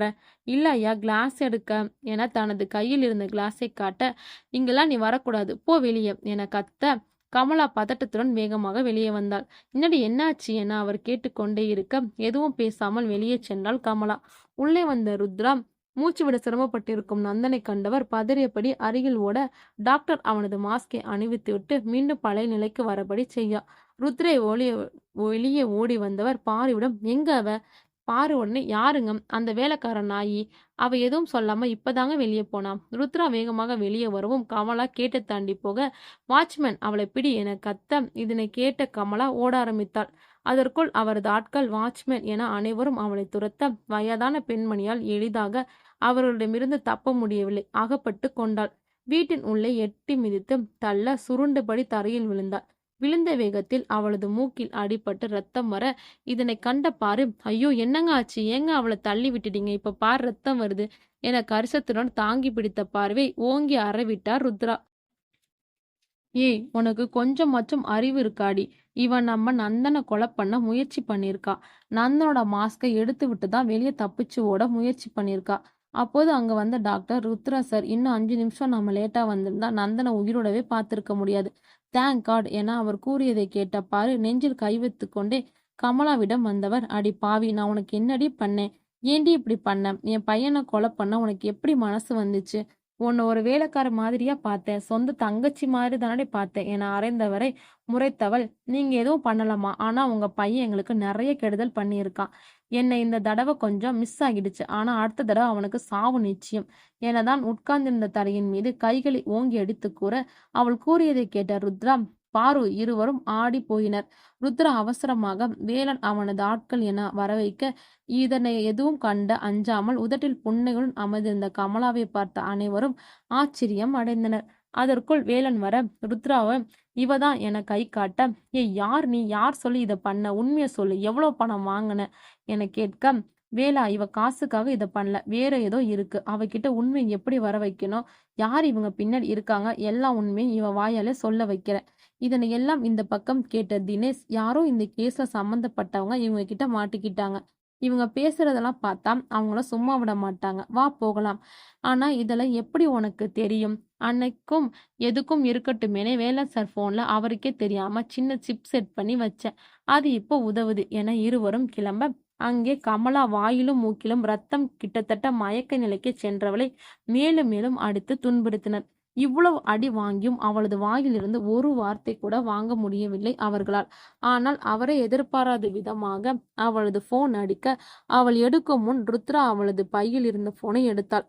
அடியாட்களிடம் அவளது வாயை பொத்துமாறு செய்க அவர்களும் அதன்படி செய்ய ருத்ரா போன் ஆன் செய்து காதில் வைத்தான். ஹலோ ஹலோ, அஞ்சு, எத்தனை தடவை கால் பண்ற? ஏன் எடுக்கல? அங்கிருந்து நீ ஃபோன் எடுக்காதது எனக்கு ரொம்ப பயமா இருக்கு. சரி, யாருக்கும் உன் மேல எந்த சந்தேகமும் வரலல. ஓகே, நான் இங்க இந்த இடத்துல இருக்கேன். நீ வா, நாம கிளம்பலாம். இதுக்கு மேல இங்க இருந்தா ஆபத்து. அந்த வேலன் ஆளுங்க என்னை சுத்தி சுத்தி தேடுறாங்க. சீக்கிரம் நீ வா. ஏன்னா மறு பேச்சு பேசாமல் போனை வைக்க ருத்ரா சிரிப்பிடம் எல்லா ஆடும் தானா வந்து சிக்குது. இப்ப மாட்டுவான்ல அவன் என்றபடி தனது ஆட்களிடம் கை காட்டி எதையோ கூற அவர்களும் வெளியே ஓடினர். எல்லா செயல்களுக்கும் முடிவு உள்ளது என்பது போல முடிவுக்கு வர ருத்ர ஆட்கள் தங்களது விசுவாசத்தை காட்டும் பொருட்டு மாணிக்கத்தை பிடித்து அடித்து உதைத்து ருத்ரனின் வீட்டில் கொண்டு வந்து சேர்த்தனர். மாணிக்கத்தை கண்ட அஞ்சு என்கிற கமலா அதிர்ச்சியில் கண்கள் விரிய கண்ணிலிருந்து மட்டும் கண்ணீர் கொட்டியது. ஆனால் மாணிக்கம் அஞ்சுவிடம் கண்களால் ஏதோ கூற அதனை உடனடியாக புரிந்து கொண்ட அஞ்சுவும் தனது கண்களை துடைத்து கொண்டு நிமிர்ந்து உட்கார்ந்தாள். இப்போது அவளது கண்ணில் அழுகை இல்லை. அதற்கு மாறாக எந்த ஒரு உணர்ச்சியும் இல்லாமல் இருந்த முகத்தை கண்ட ருத்ராவேலன் இருவரும் குழம்பினர். இதே நேரம் இங்கு நந்தனின் உடலில் சிறிது முன்னேற்றம் ஏற்பட்டு அவனது கை கால்கள் அசைய டாக்டர் ஓடிச் சென்று ருத்ரனிடம் தெரிவித்தனர். என்ன சொல்றீங்க, உண்மையாவா? ஆமா சார், அவருக்கு நினைவு திரும்புது. வாங்க வந்து பாருங்க. உங்க நல்ல நேரம் போல நந்தனுக்கு நினைவு திரும்புது. உங்களை வந்து கவனிச்சுக்கிறேன் என்றவர் நந்தனிடம் சென்றார். அதற்குள் நந்தன் அவனது உடல்நிலையும் பொருட்படுத்தாமல் எழுந்து வெளியே வந்தான். நந்தா நந்தா எப்படிடா இருக்க இப்போ என அவனது முகத்தை தடவியபடி கேட்க, டேட் டேட் அங்க நான் பார்த்தேன். ருத்ரா, நீ ஒன்னும் சொல்ல வேணாண்டா, எனக்கு எல்லாம் தெரியும் என்றவர் நிமிர்ந்து மாணிக்கம் கமலா இருவரையும் காட்ட, டேட் இவங்க யாரு? இவங்க தான்ப்பா உன்னை கொலை பண்ண வந்தாங்க. இல்ல டேட், அது இவங்க இல்ல. மீனாதான் என கொல்ல வந்தா. அவ தான் என்ன கத்தியால குத்தினா. அப்போ அவளும் இதுக்கு உடந்தையா? இவங்களா? யாரு ஏன் உன்னை கொல்லணும் என ருத்ரா கேட்க, என்னை குத்துனது மீனாதான். ஆனா அவ முகம் மாறி போய் அது அது வந்து ஒரு பொண்ணு. அவன் கூறியதை கேட்ட கமலா அஞ்சுவும் மாணிக்கம் என்கிற ரவியும் சத்தமாக சிரித்தார்கள். மீராடா, எங்க பொண்ணு மீரா தாண்டா உன்னை கொலை பண்ண பார்த்தா. ஏய், நீங்க யாரு யாரு அந்த மீரானா யாரு? இவங்க யாரு? உண்மையை சொல்லு என ருத்ரா கேட்க, அத நான் சொல்றேன் என்ற சத்தம் கேட்டு திரும்ப அங்கு கையில் துப்பாக்கியுடன் மீனா நிற்க அதை கண்ட அனைவரும் அதிர்ந்தனர். இந்திரா, நீ ஏன் இங்க வந்த? நம்ம லட்சியத்துல இன்னும் 2 பேர் மீதி இருக்காங்க. அவங்களையும் நாம பழி வாங்கணும் என்றான் ரவி. அதாவது ரவி என்ற மாணிக்கம். தெரியும்பா, ஆனா எனக்கு நீங்களும் அம்மாவும் ரொம்ப முக்கியம் என்றாள் மீனா. அவளது கையில் இருந்த துப்பாக்கி கண்டு அனைவரும் பயந்தபடி பின்வாங்க மீனா என்கிற இந்திரா மெதுவாக ரவி அஞ்சு அருகில் செல்ல, இந்திரா உடனே என்ன கேட்ட? நாங்களா யாரு தானே கேட்ட? எங்களை இவனுக்கு தெரியாது. ஆனா ஒண்ணுமே தெரியாத அப்பாவி பொண்ணை கெடுத்து கொன்னானே உன் புள்ள, அவனுக்கு தெரியும். நந்தன் புரியாது பார்க்க, அதான்டா 1, 2 இருந்தா நம்ப ஞாபகத்துல இருக்கும். நீதான் அத வேலையாவே பண்றியே. அப்புறம் எப்படி நான் உனக்கு ஞாபகம் இருக்கும்? சொல்றேன், நானே சொல்றேன், எல்லாத்தையும் சொல்றேன். உன் வீட்ல வாட்ச்மேன் வேலை பார்த்தாரே மாணிக்கம், அவர் தான் எங்க அப்பா ரவி, ரிட்டையர்ட் டீச்சர். நாங்க மகாராணி மாதிரி பார்த்துட்டு எங்க அம்மா அஞ்சு, உங்க வீட்டு வேலைக்காரி கமலா, கள்ளக்கபடமா இல்லாம சுத்திட்டு இருந்த எங்க வீட்டு செல்ல பொண்ணு மீரா. இப்படி சந்தோஷமா இருந்த எங்களை ஒரே நாள்ல சிதைச்சிட்டா உங்க புள்ளையும் அவன் கூட்டாளிகளும். 3 வருடங்களுக்கு முன்பு. மா ப்ளீஸ்மா, இன்னைக்கு தான் கடைசி நாள். நான் போயிட்டு வந்துடுறேம்மா ப்ளீஸ் என்று தாயிடம் கெஞ்சிக் கொண்டிருந்ததால் அந்த 22 வயது அழகு பதுமை, முடியாது முடியாது, நீ என்ன சொன்னாலும் நைட்டு லேட் ஆகும்னா உன்னை அனுப்ப முடியாது. நான் சீக்கிரமே வர ட்ரை பண்றேம்மா ப்ளீஸ். சரிடி, உனக்காக 7 மணிக்கெல்லாம் இங்க இருக்கணும். இல்லனா நீ போக வேண்டாம். சரிம்மா, நான் போயிட்டு சீக்கிரமா வந்துடுறேன் என சொல்லி அவள் கிளம்பிச் சென்றாள். அதை தனது மகள் போகும் வரை திரும்பி பார்த்து கொண்டே இருந்தாள். அப்போது பக்கத்து வீட்டுக்காரி வந்து கூட, என்னக்கா இன்னைக்குமா காலேஜ்? ஒத்த புள்ளைய வச்சிருக்க, காலம் கெட்டு கிடக்கு, பாத்துக்கக்கா நான் வரேன். சிறிது நேரம் வெளியே நின்று தனது மகளின் தலை மறையும் வரை பார்த்து கொண்டு பிறகு உள்ள வந்தாள். அடுத்த 2 தினங்களுக்கு பிறகு நெரிசலான நடந்த அந்த பஸ் ஸ்டாப்பில் கையில் பைகளை தூக்கியப்படுது தனது ஊருக்கு வழியில் செல்லும் டீ கடைகளை தொங்கிய செய்தித்தாளை பார்த்தாள். அடையாளம் தெரியாத இளம்பெண் எரித்து கொலை, கற்பழித்து கொல்லப்பட்டாரா? இதனை கண்டவள் பெருமூச்சு விட்டபடி தனது இருக்கையில் அமர்ந்தாள் இந்திரா. 2 தினங்களுக்கு பிறகு இந்திரா என்மா என்கிற கூவலுடன் உள்ளே நுழைய அந்த வீடே மயான அமைதியில் அவளை வரவேற்றது. பா, எங்க இருக்கீங்க? மா, எங்க இருக்கீங்க? ஒரு அறையின் முனையில் இருவரும் அமர்ந்து இருக்க, மா இங்கதான் இருக்கீங்களா? எங்களை தேடுறது உங்களை. ஆமா, என்ன அவசரமா? ஏன் சென்னையில இருந்து வர சொல்லிட்டு நீங்க யாரும் ஏன் என்னை அழைச்சிட்டு போக வரல? எங்கம்மா அந்த வாளு? வரட்டும், அவ அக்கா பொக்குன்னு வருவாள, அப்ப கவனிச்சுக்கிறேன். ஏன்னா நான் மட்டும் பேசிட்டே இருக்கேன், நீங்க அமைதியாவே இருக்கீங்க என்றபடி அவளது தந்தையை திருப்பி முகத்தை பார்க்க அவர் அடக்க முடியாமல் கதறி அழுத்தார். பா, என்னாச்சுப்பா? ஏன் அழுகுறீங்க? அம்மா என்று அழைக்க அவர் இன்னும் கதறி அழுது கொண்டிருந்தார். இப்ப சொல்ல போறீங்களா என்னாச்சு? ஏன் இப்படி அழுகிறீங்க?" அப்போதான் அவள் கவனித்தாள், அந்த அறையின் மூலையில் தன் அன்பு தங்கை மீராவின் போட்டோவில் மாலை போடப்பட்டு அருகில் விளக்கு ஏற்றப்பட்டு இருப்பதை. இதனைக் கண்டவள் அப்படியே மயங்கி சரிய, பெற்றோர் இருவரும் அவளை தாங்கி பிடித்து தங்களது அறையில் படுக்க வைத்தனர். சில மணி நேரங்கள் கழிய மெதுவாக கண் விழித்தவள் நடந்ததை நினைத்து பார்த்து ஓவென கதறி அழுதாள். அவள் அழுவதை பார்த்த பெற்றோர் இருவரும் சேர்ந்தால சில மணி நேரங்களுக்கு பிறகு தன்னைத்தானே ஆசுவாசப்படுத்திக் கொண்டு, "என்னப்பா ஆச்சு? என் தங்கச்சி இறந்த விஷயத்த கூட என்கிட்ட சொல்லல. அவ கடைசியா கூட பார்க்க விடாம பண்ணிட்டீங்களேப்பா" என்றாள். "ஐயோ, அப்படி சொல்லாதம்மா. எங்களுக்கும் அவ முகத்தை கடைசியா கூட பார்க்க கொடுத்து வைக்கலம்மா. நான் என்ன பண்ணேன்? என் குடும்பத்தை இப்படி அந்த கடவுள் சிதைச்சிட்டாரேம்மா. நம்ம தங்கச்சி சிதைஞ்சிட்டா. எந்த படுபாவியோ" என கதறி நெஞ்சில் அடித்துக்கொண்டு அழுதவரின் கையினை பிடித்துக்கொண்டு, "பா, என்ன நடந்துச்சு? அழுகாம சொல்லுங்கப்பா, சொல்லுங்கப்பா" என்றாள். எப்பவும் போல பக்கத்து ஊர்ல நடந்த வார சந்தைக்கு போயிட்டு வந்த மீராவ யாரோ 4, 5 பசங்க சேர்ந்து அவளை சிதைச்சு பேப்பர்ல கசக்கி போடுற மாதிரி தூக்கு போட்டு போயிட்டாங்கம்மா. முகம் கூட தெரியாம இருக்க புள்ளைய எரிச்சு போட்டு போயிட்டாங்கம்மா. அவர் கூறியதை கேட்டு வாயில் கை வைத்து, "எப்பப்பா இது நடந்துச்சு? ஏன் யார்கிட்டயும் சொல்லலப்பா?" "என்னத்தம்மா சொல்ல? புள்ளைய காணோம், போலீஸ் கம்ப்ளைண்ட் கொடுத்தோம். உன்கிட்ட சொல்லி உன்னையும் பயமுறுத்த வேணாம்னுதாம்மா சொல்லல. நேத்து சாயங்காலம் வந்த போலீஸ் ஒரு இடத்துக்கு கூட்டிட்டு போய் அந்த உடம்ப காட்டி நம்ம புள்ளையான அடையாளம் காட்ட சொன்னாங்கம்மா. துடிச்சுட்டோமா 2 பேரும். கொஞ்சம் சூடா காஃபி கொடுத்தாலே தாங்காத பொண்ணு எரிஞ்சு போய் கறிக்கட்டையா கிடந்தாம்மா. ஐயோ கடவுளே, உனக்கு இரக்கமே இல்லையா? என் தங்கச்சி வாய் பேச முடியாத பச்சை புள்ளைய இப்படி பண்ண எப்படிதான் இவனுங்களுக்கு மனசு வந்துச்சோ" என கதறிக்கொண்டே கூற, "அவ கால கடந்த கொலுசு வச்சுதாம்மா நம்ம பொண்ணுன்னு உறுதி பண்ணோம். எரிஞ்ச உடம்புக்கறனால வீட்டுக்கு கூட எடுத்துட்டு வராம அங்கேயே போஸ்ட்மார்ட்டம் பண்ணி அப்படியே சுடுகாட்டுல போய் காரியம் பண்ணிட்டோம்மா. மொத்த குடும்பமும் இங்கே உணவு உறவு தொலைத்து நிம்மதி இழந்து கிடக்க, இவர்களை இந்த நிலைமைக்கு தள்ளி அந்த கயவர்கள் எதுவும் அறியாமல் நிம்மதியாக தனது வேலைகளை பார்த்து கொண்டு இருந்தனர்."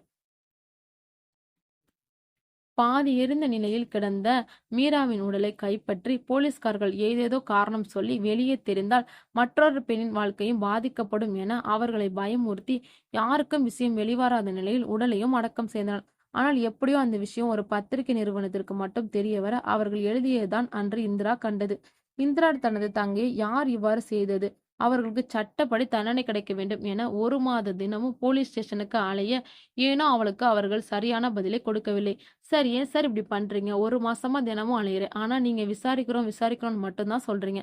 இதுவரை ஒரு நடவடிக்கை கூட எடுக்கல. ஏன் சார் இப்படி பண்றீங்க?" "அம்மா, நாங்களும் விசாரிச்சுட்டு தான் இருக்கோம். தப்பு பண்ணவன் எந்த ஒரு தடையும் இல்லாம பண்ணிட்டான். நாங்க மட்டும் என்ன சும்மாவா இருக்கோம்? ஏன் சார், ஒரு சின்ன க்ளூ கூடவா கிடைக்கல? எவ்வளவு பெரிய தப்பு பண்றவனும் ஏதாவது ஒரு தடயத்தை விட்டுட்டு தான் போவான். அத கூடவா நீங்க கண்டுபிடிக்கல? இங்க பாரும்மா, உனக்கு வேணும்னா உன் தங்கச்சி கேஸ் மட்டும்தான் பெருசா தெரியலாம். எங்களுக்கு இது மாதிரி நிறைய கேஸ் இருக்கு. அதையும் நாங்க பார்க்கணும்ல" என்று சற்று சத்தம் போட்டவர், "உனக்கு தேவையானா நீயே போய் உங்க தங்கச்சியை கொன்னது யாருன்னு கண்டுபிடிச்சுக்கோ" என முணுமுணுப்புடன் கூட அது அவளது காதிற்கு தெளிவாக கேட்டது. கோபத்துடன் அங்கிருந்து நகர்ந்தவள் ஸ்டேஷனை விட்டு வெளியே வர, "அம்மாடி, ஒரு நிமிஷம்" என்ற சத்தத்தை கேட்டவள் திரும்பி அங்கு 50 வயதை ஒட்டி போலீஸ் கான்ஸ்டபிள் வர, "அம்மாடி, நான் சொல்றது தெளிவா கேளு. உன் தங்கச்சியை பத்தி உனக்கு ஒரு தடயத்தை நான் சொல்றேன். ஆனா இங்க இல்ல. நீ சாயங்காலம் கிழக்கம் கோவிலுக்கு வா.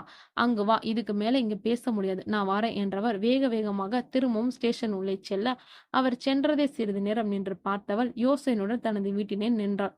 எப்போது மாலையாகும் என காத்திருந்தவள் இதற்கு மேல் முடியாது என அவர் சொன்ன நேரத்திற்கு 1/2 மணி நேரம் முன்பாகவே செல்ல, கடவுளை தொழுதுவிட்டு ஒரு இடத்தில் அமைதியாக அமர்ந்திருந்தாள். அப்போதான் மாலை நேரம் தொடங்கியதால் என்னவோ ஒரு சிலரே அங்கிருந்தனர். சரியாக சொன்ன நேரத்தில் அவர் வரவுடைய கூட மாட்டாமல் நேராக ஸ்டேஷனிலிருந்து வருவது தெரிந்தது. அவரை கண்ட இந்திரா எழ, "இங்க வேணாம்மா, பின்னாடி வா" என்றவர் கோவிலுக்கு பின்னால் செல்ல இவளும் சென்றாள். அங்கு கையை பிசைந்தபடி அவர் நிற்க, "சார், சொல்லுங்க சார். என் தங்கச்சி கேஸ் பத்தி உங்களுக்கு என்ன சார் தெரியும்? ப்ளீஸ் சொல்லுங்க. அவ இல்லாம நாங்க படுற கஷ்டம் கொஞ்சம் நெஞ்சம் இல்ல. தினம் தினம் சாகுறோம். அட்லீஸ்ட் அவ கொலைக்கு ஒரு நியாயம் கிடைக்க வேணாமா? அதுக்கு தான் நான் இவ்ளோ கஷ்டப்படுறேன் சார்" என முகத்தை மூடியபடி அழுதவளை கண்டவரின் கண்கள் கரிக்க, "மாம், எனக்கு உன் தங்கச்சி வயசுல ஒரு பொண்ணு இருக்காமா. அந்த குழந்தைக்கு நடந்த அநியாயம் வேற யாருக்கும் நடக்கக்கூடாதுதாம்மா இத நான் உன்கிட்ட சொல்றேன்" என்றவர் சுற்றி பார்த்துவிட்டு, "நீ நினைக்கிற மாதிரி போலீஸ் யாரும் உன் தங்கச்சி கேஸை எடுத்து பார்க்கல. உன் தங்கச்சி உடம்பு கண்டுபிடிச்ச அடுத்த நாளே எங்க ஸ்டேஷனுக்கு ஒரு பார்சல். அது கூடவே ஒரு ஃபோன் காலும் வந்துச்சு. அதுல என்ன சொன்னாங்களானே தெரியல. உடனே அந்த பார்சல் பிரிச்சு பார்க்க எல்லாமே பணம் எவ்வளோன்னு தெரியல. இன்ஸ்பெக்டர் தனியா ரூமுக்கு எடுத்துட்டு போய் எங்க எல்லாருக்கும் பிரிச்சு கொஞ்சம் கொடுத்துட்டு, இதோட இந்த கேஸ மூடணும். யாரு வந்து கேட்டாலும் எதுவும் வாய திறக்க கூடாதுன்னு சொல்லிட்டாரு. நான் புள்ள குட்டிக்காரம்மா. அந்த பணத்த நான் வாங்கலன்னா எல்லாரோடைய பார்வையும் என் மேல திரும்பும். ஆனா சத்தியமா சொல்றேன், நான் அந்த பணத்த அப்படியே ஆசிரமத்துக்கு அனுப்பிட்டேன்மா. இதனை கேட்டு அப்படியே தரையில் அமர்ந்தவள், அவ்வளவுதானா சார்? காசு பணம் தான் எல்லாத்தையும் தீர்மானிக்குதா? என் தங்கச்சி சாவுக்கு நியாயம் கூட கிடைக்காதா? என்னை மன்னிச்சிருமா, இதுக்கு பதில் என்கிட்ட இல்ல. மறந்துட்டேன் என்றவர் தனது பையில் இருந்து எதையோ எடுக்க, இந்தாம்மா, இதுதான் உன் தங்கச்சி கொண்ட இடத்துல இருந்து கொஞ்சம் தூரம் கிடைச்சது என்றபடி தனது கையில் இருந்த காலேஜ் ஐடி கார்டை ஒன்றை கொடுத்தாள். அதை வாங்கி பார்த்தவள் தனது ஊரில் பிரபலமான கல்லூரி பேரில் இருக்க கீழே ஒரு பெண்ணின் புகைப்படத்துடன் அவளது முகவரி இருந்தது. அதை தனது பையில் பத்திரமாக வைத்துக் கொண்டவள் அவரிடம் சொல்லிவிட்டு அந்த இடத்தை விட்டு அகன்றாள். அவள் செல்வதை பார்த்து கொண்டிருந்த அந்த போலீஸ்காரர் அவள் தலை மறைந்தவுடன் கடவுளிடம் அந்த பெண்ணின் மரணத்திற்கு நியாயம் கிடைக்க வேண்டும் எனவும் அவளை நாசம் செய்வதற்கு தண்டனை கிடைக்க வேண்டும் என வணங்கிக் கொண்டு தனது கையாள தகனத்தை அந்த இடத்தை விட்டு நகர்ந்தாள். வீட்டிற்கு வந்தவள் யாரிடம் எதுவும் பேசாமல் அறைக்கு சென்று தாளிட்டு கொண்டாள். 1 மணி நேரத்திற்கு மேலும் கதவு திறக்கப்படாமல் இருக்க அவளது தந்தை ரவி கதவை தட்ட வெகு நேரமாகியும் கதவு திறக்கப்படவில்லை. அவரும் பதற்றம் தொற்றுக்கொள்ள வேகமாக கதவை தட்டினார். கதவை திறந்து வெளியே வந்தவள், என்னப்பா பயந்துட்டீங்களா? கொஞ்சம் யோசனையா இருந்தேன், அதான் கதவு திறக்கல. என்னம்மா என்னாச்சு என்றவர் அவரை தலை ஆதரவாக தடவி கொடுத்தபடி, விடுமா, நடந்தது நடந்து போச்சு. எங்களுக்குன்னு இருக்கிறது நீ மட்டும்தான். உனக்கும் எதுவும் ஆகாம பாத்துக்கணும். நாங்க வாமா, நம்ம இந்த ஊரை விட்டே போகலாம். நமக்கு எதுவும் வேணாவா? எங்கப்பா போகணும்? நம்ம மீரா வாழ்ந்த இந்த இடத்த விட்டு நாம எங்கப்பா போக போறோம்? இங்க பாருங்கப்பா, அங்கதான் அவளும் நானும் ஓடி பிடிச்சு விளையாடுவோம். இங்கதான் கட்டி பிடிச்சு தூங்குவோம். இங்கதான் அவ உங்க கழுத்தை கட்டிட்டு அம்மாவை கிண்டல் பண்ணுவா. இங்கதான் அவளுக்கு அம்மா அவங்க கையால ஊட்டி விடுவா. இங்கதான் எங்களுக்கும் நீங்க பாடம் சொல்லி குடிப்பீங்க என ஒவ்வொரு இடத்தையும் சுட்டி காட்டு சொல்ல, அவள சத்தத்தில் அவளது தாயும் வர, அவள் கூறியதை கேட்ட தரையில் அமர்ந்தபடி இருவரும் கதறி எழுதினர். இப்படி உயிர் மூச்சா கலந்து இருந்த நம்ம பொக்கிஷத்தை அவங்க துடிக்க துடிக்க கொண்டு இருக்காங்க. அவங்க நம்ம எதுவும் பண்ண வேணாமா? நம்ம மீரா சாவுக்கு நியாயம் கிடைக்க வேணாமா? இதெல்லாம் விட்டுட்டு ஓடி போய் நிம்மதியா வாழ சொல்றீங்களா? நம்மளால அது முடியுமா? போலீஸ் கம்ப்ளைண்ட் தான் கொடுத்திருக்கோமே, அவங்க எதுவுமே செஞ்சா தானே உண்டு.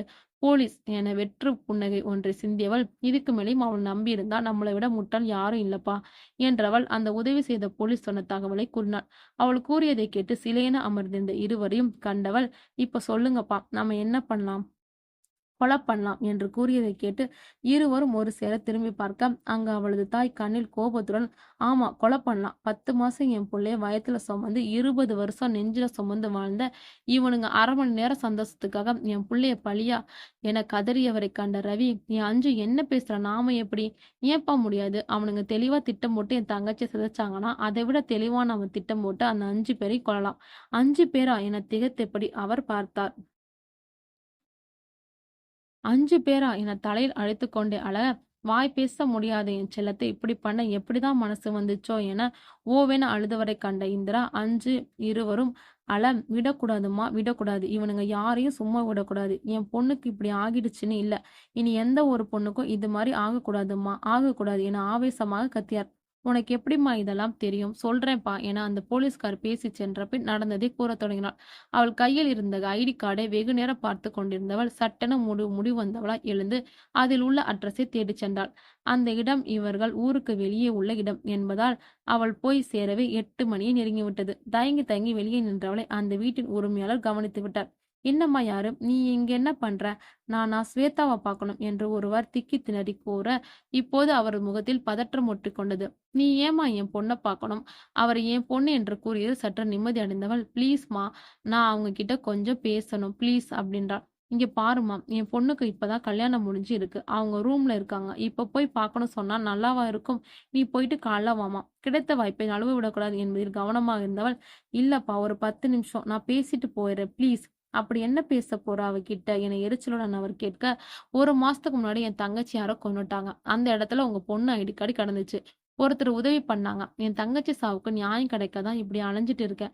ப்ளீஸ், ஸ்வேதாவுக்கு இதுக்கு சம்பந்தமா ஏதாவது தெரியுமான்னு கேட்கதான் என அவள் கூறியதும் தான் தாமதம். உடனடியாக அவள் அருகில் வந்து அவளது கைகளை பற்றி ஒரு ஓரமாக இழுத்து கொண்டு போனாள். உன் காலில் விழுந்து கேட்கிறேன். என் பொண்ணுக்கு இப்பதான் கல்யாணம் ஆச்சு. நீ ஏதாவது கேட்க போய் அவ வாழ்க்கையை நாசம் பண்ணிடாத. தயவு செஞ்சு இந்த இடத்தை விட்டு போயிடு போ. வெளியே சென்ற தாய் இவ்வளவு நேரம் திரும்பி வராதால் வெளியே வந்த ஸ்வேதா ஓரமாக நின்று தன் தாய் யாருடனே பேசிக் கொண்டிருப்பதைக் கண்டு அருகில் சென்றாள். யாரும்மா இவங்க? இங்க நின்னு பேசிட்டு இருக்கீங்க. அவள் வருவதை எதிர்பார்க்காத அவளது தாய், ஏய் நீ இங்க ஏன் வந்த? உள்ள போ. நான் உன்கிட்ட அப்புறம் சொல்றேன். நீ தான் ஸ்வேதாவா? ஆமா, நீங்க? அவள் கேட்கும்போதே இடையில் புகுந்த அவளது தாய், நான் தான் சொன்னேன்ல அவளுக்கு எதுவும் தெரியாது. நீ வெளிய போ முதல்ல போ என அவளை இழுக்க, அவள் சற்றும் அசைந்து கொடுக்காமல், போன மாசம் 2ஆம் தேதி பாலத்துக்கு பக்கத்துல உங்க சவுக்கு காடுல என் தங்கச்சி பொணமா கிடந்தா என கூறி முடிக்கும் முன்னே, ஐயோ அக்கா என்ன மன்னிச்சிடுங்கக்கா. ஐயோ நான் எவ்வளோ பெரிய பாவம் பண்ணிட்டேன். என்னால தான் உங்க தங்கச்சி அன்னைக்கு உயிரை விட்டா என தலையில் அடுத்து அழுதவளே, அடியே வாய மூடுடி. ஏதாவது உளறி நாளைக்கு உனக்கே அது பிரச்சனையா வரப்போகுதுடி. வாய மூடு. அன்னைக்கு என்ன நடந்துச்சு என் தங்கச்சிக்கு? இதற்கு மேல் பேசினாலும் இவர்கள் கேட்கப் போவதில்லை என எண்ணிய தாய், எதுவா இருந்தாலும் உள்ள வந்து பேசுங்க. அக்கம் பக்கத்துல கேட்டா எங்க மானமே போயிடும். உள்ளே வந்தும் ஸ்வேதாவின் அழகை நின்றபாடு இல்லை. அப்போது யதார்த்தமாக அங்கு வந்த அவளது கணவன் அவள் அழுவதைக் கண்டு விசாரிக்க, அவளது அழுகை அதிகமானதை தவிர ஓய்ந்த பாடு இல்லை. உன்னை கெஞ்சி கேட்கிறேன், என் பொண்ணை விட்டுடு. இந்த பிரச்சனையில நான் அவளை ஈடுபடுத்தாத. நாங்களே இப்பதான் கொஞ்சம் நிம்மதியா இருக்கோம். ஆனா நாங்க நிம்மதியா இல்லையே. என் தங்கச்சி இப்படி இருக்க என் குடும்பமே நொந்து போயிருக்கோம். உங்க பொண்ணு சொல்ல போற பதில் தான் எங்க தங்கச்சிக்கு ஒரு நியாயம் கிடைக்கும் நம்புறேன். சொல்லுங்க அக்கா, இன்னும் என்ன சொல்லணும்? அன்னைக்கு என்ன நடந்துச்சு? அன்னைக்கு என்னோட காலேஜ்ல கடைசி நாள். என் ஃப்ரெண்ட்ஸோட கொண்டாடிட்டு நைட்டு 8 மணிக்கு மேல வீட்டுக்கு வந்துட்டு இருந்தோம். அப்பதான் எதிர்பாராத சம்பவம் நடந்துச்சு. அன்னைக்கு நான் வந்து நடுவுல பஞ்சர் ஆகி நனைஞ்சு சீக்கிரமா வீட்டுக்கு போக நினைச்சு நான் குறுக்கு வழியில வந்தேன்.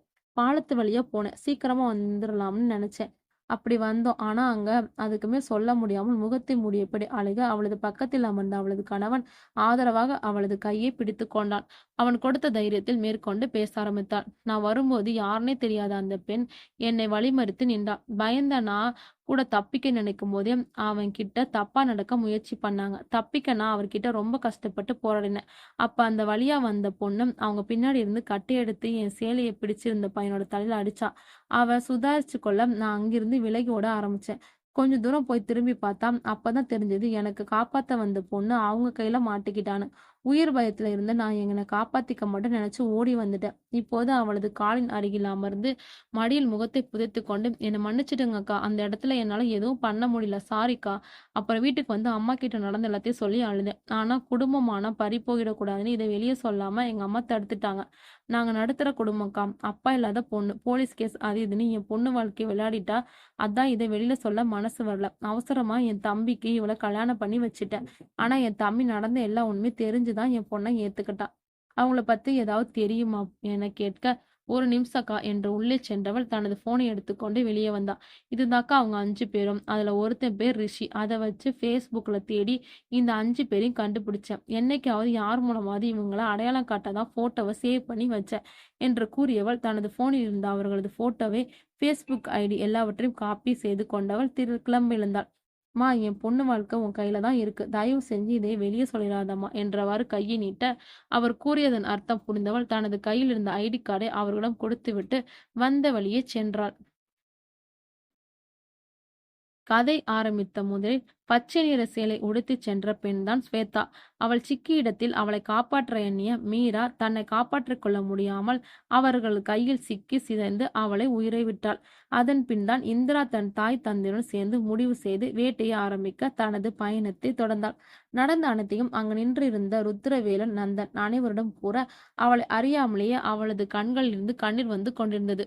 அப்போதான் அன்று நடந்ததை நினைத்து பார்த்த நந்தன் எப்போதும் போல நண்பர்கள் சேர்ந்து ஊர் சுற்று குலைப்பதற்காக ஒரு ஓரமாக வண்டியை நிறுத்த, அங்கு தனியே சென்று கொண்டிருந்த ஸ்வேதாமல் கயவர்களின் கண்பட அவளை நெருங்கி தங்கள் வேட்டையை ஆரம்பித்தனர். அந்த நேரம் திடீரென எங்கிருந்தோ வந்த பெண் வினோத் தலையில் அடிக்க, அந்த சந்தர்ப்பத்தை பயன்படுத்தி கொண்டு அந்த பெண் ஓட, இவர்கள் கையில் அந்த சிறு பெண் அகப்பட்டாள். கை நழுவி போனது தீர்க்கும் விதமாக மாட்டி அவளை சின்ன பின்னமாக்கினாள். அவள் உயிர் பிரியும் நேரத்தில் அவர்கள் ஐவரையும் கண்டவள் தனது சைகையின் மூலம் திரும்பி வருவேன் என்று சைகை செய்ய, அப்போதும் அவள் தன்னை அடித்தாள் என கோபம் கொண்ட வினோத் அவள் மீது பெட்ரோல் ஊற்றி அவளை உயிருடன் வைத்து எரித்தனர். நடந்ததை நினைத்து பார்த்தவன் பயத்தில் பின்னே செல்ல செல்ல, உங்களை பழிவாங்க நான் தான் எங்க அடையாளத்தை எல்லாம் மறைச்சு உங்க வீட்டுல வேலைக்காரியா, எங்க அம்மா இதோ இவர் வீட்டு வாட்ச்மேன் என் அப்பா, நான் உங்க ஆபீஸ்ல ஒரு கொஞ்சம் கொஞ்சமா அவங்கள நெருங்கி வந்தோம்.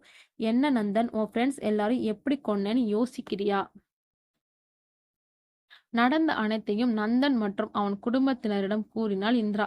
அந்த சமயம் அவளது கையை பின்னால் இருந்த ஒருவன் தள்ள, அவளது கையில் வைத்திருந்த துப்பாக்கி கீழே அதனை தனக்கு சாதமா பயன்படுத்தின ருத்ரன் பட்டென துப்பாக்கி எடுத்துக்கொண்டு அதனை கொண்டே அவளது தலையில் ஓங்கி அடித்து மயக்க வைத்தனார். இந்திரா என மாணிக்கம் அஞ்சு இருவரும் ஒரு சேர கத்த அவர்களது வாயிலும் துணி வைத்து அடைத்தனர். இவங்க 3 பேரையும் நம்ம குடோன்ல வைங்க, நான் வந்து காரியம் பண்றேன், போங்க என தனது ஆட்கள் ருத்ரன் அனுப்ப, வேலன் என் புள்ளைய கொன்ன இவங்களுக்கு என் கையால தான் சாவு. அவசரப்படாதீங்க வேலன், அந்த தினேஷ் நம்மள எந்நேரமும் கண்காணிச்சுட்டு இருக்கான். இப்போ இவங்கள குடோன்ல அடைச்சு வைக்கலாம், அடுத்து என்ன செய்யறதுன்னு யோசிக்கலாம் என்றவர் கூற அதனை ஆமோதித்து வெளியே வந்தனர். நடந்ததை நினைத்த நந்தன், எங்கே என்ன தப்பு நடந்தது? நான் பார்த்தது மீனா இல்லையே. அவ முகம் மீராதான். அப்புறம் எப்படி மீனா நான் தான் உங்களை கொலை பண்ணேன்னு சொல்றா? புரியலையே. இதுக்கெல்லாம் அவ தான் பதில் சொல்லணும். அப்புறம் இருக்கு அவளுக்கு, என் ஃப்ரெண்ட்ஸ் கொன்ன அவளோட சாவு ரொம்ப கொடூரமா இருக்கும் என மனதில் வன்மத்தை கூட்டியவன் உடல் ஒத்துழைக்காமல் திரும்பவும் மயக்கம் வர அப்படியே கட்டில் மீது சாய்ந்தான். தினேஷ் திவ்யாவுடன் இணைந்து மீனா என்கிற இந்திராவை தேட கடைசியில் அவள் மற்றும் அவள் குடும்பத்தை அடைத்து வைத்திருக்கும் இடத்தை அடைந்தான். தினேஷ் இந்த கேஸில் இருந்து விலகச் சொன்ன வேலனிடம் ஏதோ தவறு இருப்பதாக பட்டவன் வேலனின் ஆட்களில் ஒருவனின் பணம் அதிகமாக கொடுத்து அவர்களை கண்காணிக்க சொன்னான். அதன்படியே இந்திரா எதற்காக அவர்களை கொலை செய்தால், தற்போது அவளிடம் மாட்டியது என எல்லாம் கூற அதனை கேட்ட திவ்யா தினேஷ் இருவரும், ச்சே என்ன ஒரு கொடுமை, ஒரு சின்ன பொண்ணு கூட பார்க்காம அவ வாழ்க்கையை சீரழிச்சு எரிச்சு கொண்டுட்டாங்களே என்றாள் திவ்யா. ஆமாம் திவ்யம், நான் கூட அவங்க மேல ஏதோ தப்பு இருக்குதுன்னு உணர்ந்தேன். ஆனா இப்படி பண்ணி இருப்பாங்கன்னு நான் நினைக்கவே இல்லை. விடக்கூடாது தினேஷ், பாவம் அந்த குடும்பம். நான் ஏதாவது பண்ணணும். நிச்சயமா வேலன் கூட இருக்கிற நம்ம ஆளு அட்ரஸ் எல்லாம் கொடுத்துருக்கான். நான் போயிட்டு வரேன், நீ இங்கே இரு. ஏதாவது பிரச்சனைனா போலீஸை கூட்டிட்டு அங்க வா. முடியாது, நான் உங்களுக்கு உதவியே நானும் தனியா உங்களை அனுப்ப மாட்டேன், நானும் வரேன். அவள் பிடிவாதமா கூற சரி என ஒத்துக்கொண்டவன் அவளையும் அழைத்து கொண்டு இந்திரா அடைத்து வைத்திருந்த குடனுக்கு சென்றான். அங்கு வெறும் 5 பேரை இருக்க சுலபமாக அவர்களை அடைத்து வீழ்த்திவிட்டு இந்திரா மற்றும் அவள் குடும்பத்தை காப்பாற்றி தங்களது வீட்டிற்கு அழைத்துச் சென்றனர். இனி நீங்க சேஃப் தான், கவலைப்படாதீங்க, இங்க நீங்க ரொம்ப பத்திரமா இருப்பீங்க என்றான் தினேஷ். நாங்க தான் கொலை செஞ்சேன்னு தெரிஞ்சோம், எங்களையும் காப்பாத்தினீங்க என்றாள் இந்திரா. கொலை நீங்க செஞ்சாலும் அதுக்கு தண்டனை கொடுக்கிற உரிமை அவங்க கிட்ட இல்ல என்றவன் செல்ல திரும்பி இவர்களை பார்த்து, நீங்க கொலை செய்யல, உங்க தங்கச்சி சாவுக்கு நியாயம் தேடிட்டீங்க. இங்க நந்தன் மயக்கத்திலிருந்து தெளிய அங்கே அவளது தாய் கண்ணீர் பெருக அவனையே பார்த்தபடி அமர்ந்திருந்தான். மா என்று அவன் அழைத்ததும் கைகளினால் தண்ணீர் வேண்டும் என சைகை செய்தாள். எழுந்தவள் சமையலறைக்கு சென்று அவனுக்கு ஜூஸ் எடுத்து வந்து தனது கைகளினால் அவனுக்கு தாங்கியபடி பருக வைக்க அவனும் மயக்கத்தின் பிடியில் இருந்ததால் முழுவதுமாக குடித்து முடித்த பின் தான் நிமிர்ந்து தன் தாயின் முகத்தை பார்த்தான். எப்போதுமே கனிவுடன் தன்னை பார்க்கும் தாயின் கண்ணில் இன்று வித்தியாசத்தை கண்டு கொண்டான். என்னம்மா ஏன் இப்படி பாக்குற? ஏண்டா இப்படி பண்ண? தனது தாய்க்கு தன்னை பற்றிய உண்மை தெரிந்திருக்குமோ என எண்ணியவன், நான் என்ன பண்ணேன்? நீங்க எதுவும் பேசாம இந்த இடத்த விட்டு போங்க. ஆமாண்டா, இத்தனை நாள் நான் பேசாம தான் இருந்தேன். ஆனா இன்னைக்கு பேசுவேண்டா, நீ கேட்கணும். ஏன்னா நான் பேசுனா நீ கேட்க போறதில்ல. நந்தன் புரியாமல் தனது தாயை பார்க்க, ஒரு பெண்ணை கற்பழிச்சு கொள்ற அளவுக்கு உனக்கு எப்படிடா தைரியம் வந்துச்சு? நீயும் ஒரு தாய் வயித்துல தானே பிறந்த. நான் உன்னை அப்படியா வளர்த்தேன்? ஒரு பொண்ணு பிறந்ததுலேருந்து எவ்வளவு அவஸ்தைகளை அனுபவிக்கிறான்னு உனக்கு தெரியுமா? ஒவ்வொரு மாதமும் அவளோட உடம்புல என்னென்ன மாற்றம் இருக்குன்னு தெரியுமா? அந்த 3 நாள் அவ படுற துன்பம் தெரியுமா? இது எதுவுமே தெரியாது. அவன் 5 நிமிஷம் சந்தோஷம்தான் பெருசுன்னு அந்த குழந்தையை கெடுத்து கொண்டு இருக்க அவ்வளோ வெறியாடா உனக்கு? சீ என அவன் முகத்தில் காரி உமிழ, மா என்றவன் எழ முயல அவனுக்கு குமட்டி கொண்டு வர வாயில் கை வைத்து பார்த்தவன் ரத்தம் வழிய, மா டாக்டர் கால் பண்ணுமா, கால் பண்ணு, ரத்தமா வாந்தி வருதுமா, வயிற்று வலிக்குதுமா என திணறிக்கொண்டே கூற, இப்படிதாண்டா அந்த பொண்ணுக்கும் வலிச்சிருக்கும். அந்த பொண்ணோட எரிஞ்ச உடலை பார்த்தா அவளை பெத்தவங்களுக்கு கூட பிறந்தவங்களுக்கும் இப்படிதாண்டா வலிச்சிருக்கும். அப்போதான் அவனுக்கு உரைத்தது தனது தாய் தனக்கு ஏதோ செய்து விட்டார் என. உடனடியாக தனது கைபேசியை தேடி எடுத்தவன், உன்னை என்ன பண்றேன்னு பாரு, ஃபர்ஸ்ட் டாடி கிட்ட சொல்றேன். அவர் அவனது கையில் இருந்த போனை பிடித்து தரையில் தூக்கி எறிந்து உடைக்க அவன் அதற்கு மேல் வலி தாங்க முடியாமல் தனது தாயின் காலை பிடித்து கெஞ்ச தொடங்கினான். அம்மா ப்ளீஸ்மா, ப்ளீஸ் என்னை எப்படியாவது காப்பாத்துமா, நீ எந்த தப்பு பண்ண மாட்டேம்மா, நான் தான்மா உன் செல்ல புள்ள, எனக்காக தானே வாழ்றேன்னு சொல்லுவேன், ப்ளீஸ்மா காப்பாத்துமா, காப்பாத்து என சொல்லும் போதே தரையில் விழுந்து அவனது உயிர் கொஞ்சம் கொஞ்சமாக துடிக்க இறக்க, இதையெல்லாம் கண்டும் அவளது தாய் மனது இறங்கவில்லை. மாறாக ஒரு பெண்ணாகவே அவளது மனது அன்று தனது மகளால் அவளுக்கு ஏற்பட்ட துயரத்தை நினைத்து வளைத்தது. கொஞ்சம் கொஞ்சமாக அவனது உயிர் பிரியும் தருவாயில் ருத்ரன் வர அறையில் மகன் உயிர் பிரிய அதனை கண்டவன், நந்து நந்து, என்னடா ஆச்சு உனக்கு நந்து என கூப்பிட கூப்பிட அவனது உடலில் எந்த அசைவும் இல்லை. அவனது உயிர் பிரிந்து கொண்டதை அறிந்தவன் வேகமாக மனைவிடம், அவனுக்கு எப்படி இப்படி ஆச்சு, நீயே எதுவும் தடுக்கல என கேட்டபடி அவளை உழுக்க, அவன் செஞ்ச தப்புக்கு தண்டனை அனுபவிக்கிறான் என்று கூற அவனின் பேச்சு பார்வை எல்லாம் வித்தியாசமாக பட அவள் கூறியதை கேட்டதும் ஓங்கி அவளை அறிய, அப்போது நீ தான் நம்ம புள்ளைய கொன்னியா, சொல்லுடி. நம்ம புள்ள இல்ல, ஒரு பொண்ணோட உணர்வுகளை மதிக்காம அவளை குப்பம் மாதிரி கசக்கி கொன்ன கொலைகாரனை தான் நான் கொன்னேன். இதனை கேட்ட மீண்டும் அவளை அடிக்க கையை ஓங்க அவனது கையை பிடித்தவள், இன்னொரு முறை என்னை அடிக்க கை ஓங்கினா நான் இன்னொரு கொலை பண்ண வேண்டியதா இருக்கும். இதுவரை தன்னை எதிர்த்து பேசாக தனக்கு கீழே தன் சொல்படி நடப்பவள் இன்று அவனை கொலை செய்ய போவதா கூற அதனை கேட்டவன் அதிர்ச்சி அடைந்து அப்படியே அங்கிருந்த தரையில் அமர்ந்தான். வேகமாக ஓடி வந்த திவ்யா தினேஷிடம், இங்க வாருங்க, எல்லாரும் வாருங்க, நியூஸ் பாருங்க, சீக்கிரமா வாங்க என பரபரத்தபடி அழைத்து செல்ல மற்ற அனைவரும் அவள் பின்னாலேயே சென்று நியூஸ் பார்த்தனர். அதில் பிரபல தொழிலதிபர் ருத்ரன் மகன் நந்தன் மர்ம நபர்களால் குத்தப்பட்டு சிகிச்சை எடுத்துக்கொண்டு வந்தவர் சிகிச்சை பலனின்றி உயிரிழந்தார் என்ற செய்தி கேட்ட ஒரு குழப்பம் அனைவரும் முகத்திலும் இருந்தது. இது எப்படி நடந்திருக்கும்? நந்தன் உடல்நலம் ரொம்ப நல்லா இருக்குதுன்னு தானே சொன்னாங்க, இப்ப எப்படி இறந்திருப்பான் என தினேஷ் கேட்க, எப்படியோ செத்தான்ல, அது போதும் என்ற திவ்யாவிடம், அது எப்படி சாக முடியும், இல்ல இதுல ஏதோ விபரீதம் இருக்கும், அவங்க அம்மா தான் அவனை கொன்னு இருக்காங்க என்று கூறிய இந்திராவை அனைவரும் பார்க்க, நான் அவங்க கூட நல்லா பழகுனதை வச்சு சொல்றேன், அவங்களுக்கு நந்தன் தான் உயிர், அவன் செத்து கிடக்கும் போதும் இப்படி அமைதியா எந்தவித ஆர்ப்பாட்டமும் இல்லாம உட்கார்ந்து இருக்காங்க, அதை பார்த்தாலே தெரியுது அவங்க தான் கொலை பண்ணியிருக்காங்க, அவங்க ஏன் பண்ணணும் என்று திவ்யா கேட்க, மீரா சாவுக்கு நியாயம் கிடைக்க இதை பண்ணியிருக்கலாம் என்றவுடன் அனைவரும் திரும்பவும் வந்து தங்களின் இடத்தில் அமர்ந்து அடுத்து என்ன செய்வது என யோசித்துக் கொண்டிருந்தனர். நந்தன் இறந்த விஷயம் தெரிய வர பாருதான் கொலை செய்ததை ருத்ரன் யாரிடமும் கூறவில்லை. கூறி தனக்கு இருக்கும் ஒரே சொந்தத்தையும் இழக்க விரும்பாதவன் அதனை அப்படியே தனது பணபலத்தை கொண்டு அடக்கினான். அப்படியே வேலனையும் தனது மகன்கள் செய்த விஷயம் வெளியே தெரிந்தால் இத்தனை நாட்கள் சேர்த்து வைத்த கௌரவம் கெடும் என அவனையும் அடக்கிவிட்டார். 3 ஆண்டுகள் ஓடியது. இப்போது பழையபடி இந்திரா தனது தாய் தந்தையுடன் இவர்களது ஊருக்கே வந்துவிட மாலை 3:30 மணிக்கு அந்த ஊரில் போலீஸ் ஸ்டேஷனில் திடீரென ஆட்கள் வந்து அங்கிருந்த அனைத்து ஆவணங்களையும் ஆராய்ந்தனர். ஹலோ, யாருங்க, நீங்க என்ன பண்றீங்க என அங்க இருந்த இன்ஸ்பெக்டர் கேட்க, நாங்களா லஞ்ச ஒழிப்புத்துறை அதிகாரிகள், உங்க ஸ்டேஷன்ல பெரிய தொகை லஞ்சம் வாங்கி இருக்கிறதா தகவல் வந்துச்சு, அதுதான் ரைடு வந்திருக்கோம் என அதிகாரி ஒருவர் கூற அந்த இன்ஸ்பெக்டர் முகம் வேர்வையில் நனைந்தது. ஏனென்றால் சற்று நேரத்திற்கு முன்தான் அரசியல் ஒருவரின் ஊழல் பணத்தில் ஒரு பகுதி லஞ்சமாக வந்தது. கையும் களவுமாக பிடிபட, சார் வெளியே தெரியாம பாத்துக்கோங்க சார், தெரிஞ்ச டிபார்ட்மெண்ட்டுக்கு ரொம்ப அசிங்கம் என அந்த இன்ஸ்பெக்டர் கெஞ்ச, உங்களை அரெஸ்ட் பண்ண வந்ததே உங்க டிபார்ட்மெண்ட் ஆள் தான், எதுவா இருந்தாலும் அங்க போய் பேசிக்கோங்க என அவர் கூற அதனை கேட்டவன் வேகமாக வெளியே வந்து பார்க்க அங்கு காக்கி சட்ட உடையில் இந்திரா IPS ஆபீசராக நிற்க, என்ன இன்ஸ்பெக்டர், என்ன அடையாளம் தெரியுதா? அவன் புரியாமல் விழிக்க, அட எப்படி தெரியும், 5 வருஷத்துக்கு முன்னாடி என் தங்கச்சி சாவுக்கு நியாயம் கேட்டு உங்க ஸ்டேஷன் வாசல்ல அலைஞ்சேனே, அதே பொண்ணுதான் என கூற அவன் முகம் வெலவெலுத்து போனது. சிலருக்கு தண்டனை ரொம்ப நாள் அப்புறம் கிடைச்சாலும் கிடைக்கும். என் தங்கச்சி சாவுக்கு நியாயம் கேட்டு உங்ககிட்ட வந்த அப்போ நீங்க அந்த பாவிங்கள்கிட்ட காசு வாங்கிட்டு அவ கேஸ ஒன்னும் இல்லாம ஆக்கிட்டீங்க, அதுக்கான தண்டனை தான் இது என்றவள், இவரை ஜீப்ல ஏத்துங்க என்றவள் கூறியபடி முன்னாடி ஏற அந்த இன்ஸ்பெக்டரை ஏற்றிக்கொண்டு வண்டி அவளது அலுவலகத்திற்கு விரைந்தது. இரவு 9 மணிக்கு வீட்டிற்கு வந்த இந்திராவை அக்கா என்றபடி ஓடி வந்து வரவேற்றாள் அந்த 9 வயது சிறுமி. மீரா குட்டி என்றபடி தன்னில் இருந்த காவல் தொப்பியை கழற்றி அவளை தலையில் மாட்டி விட்டவள் அவளை அழைத்து கொண்டு வீட்டிற்குள் சென்றாள்.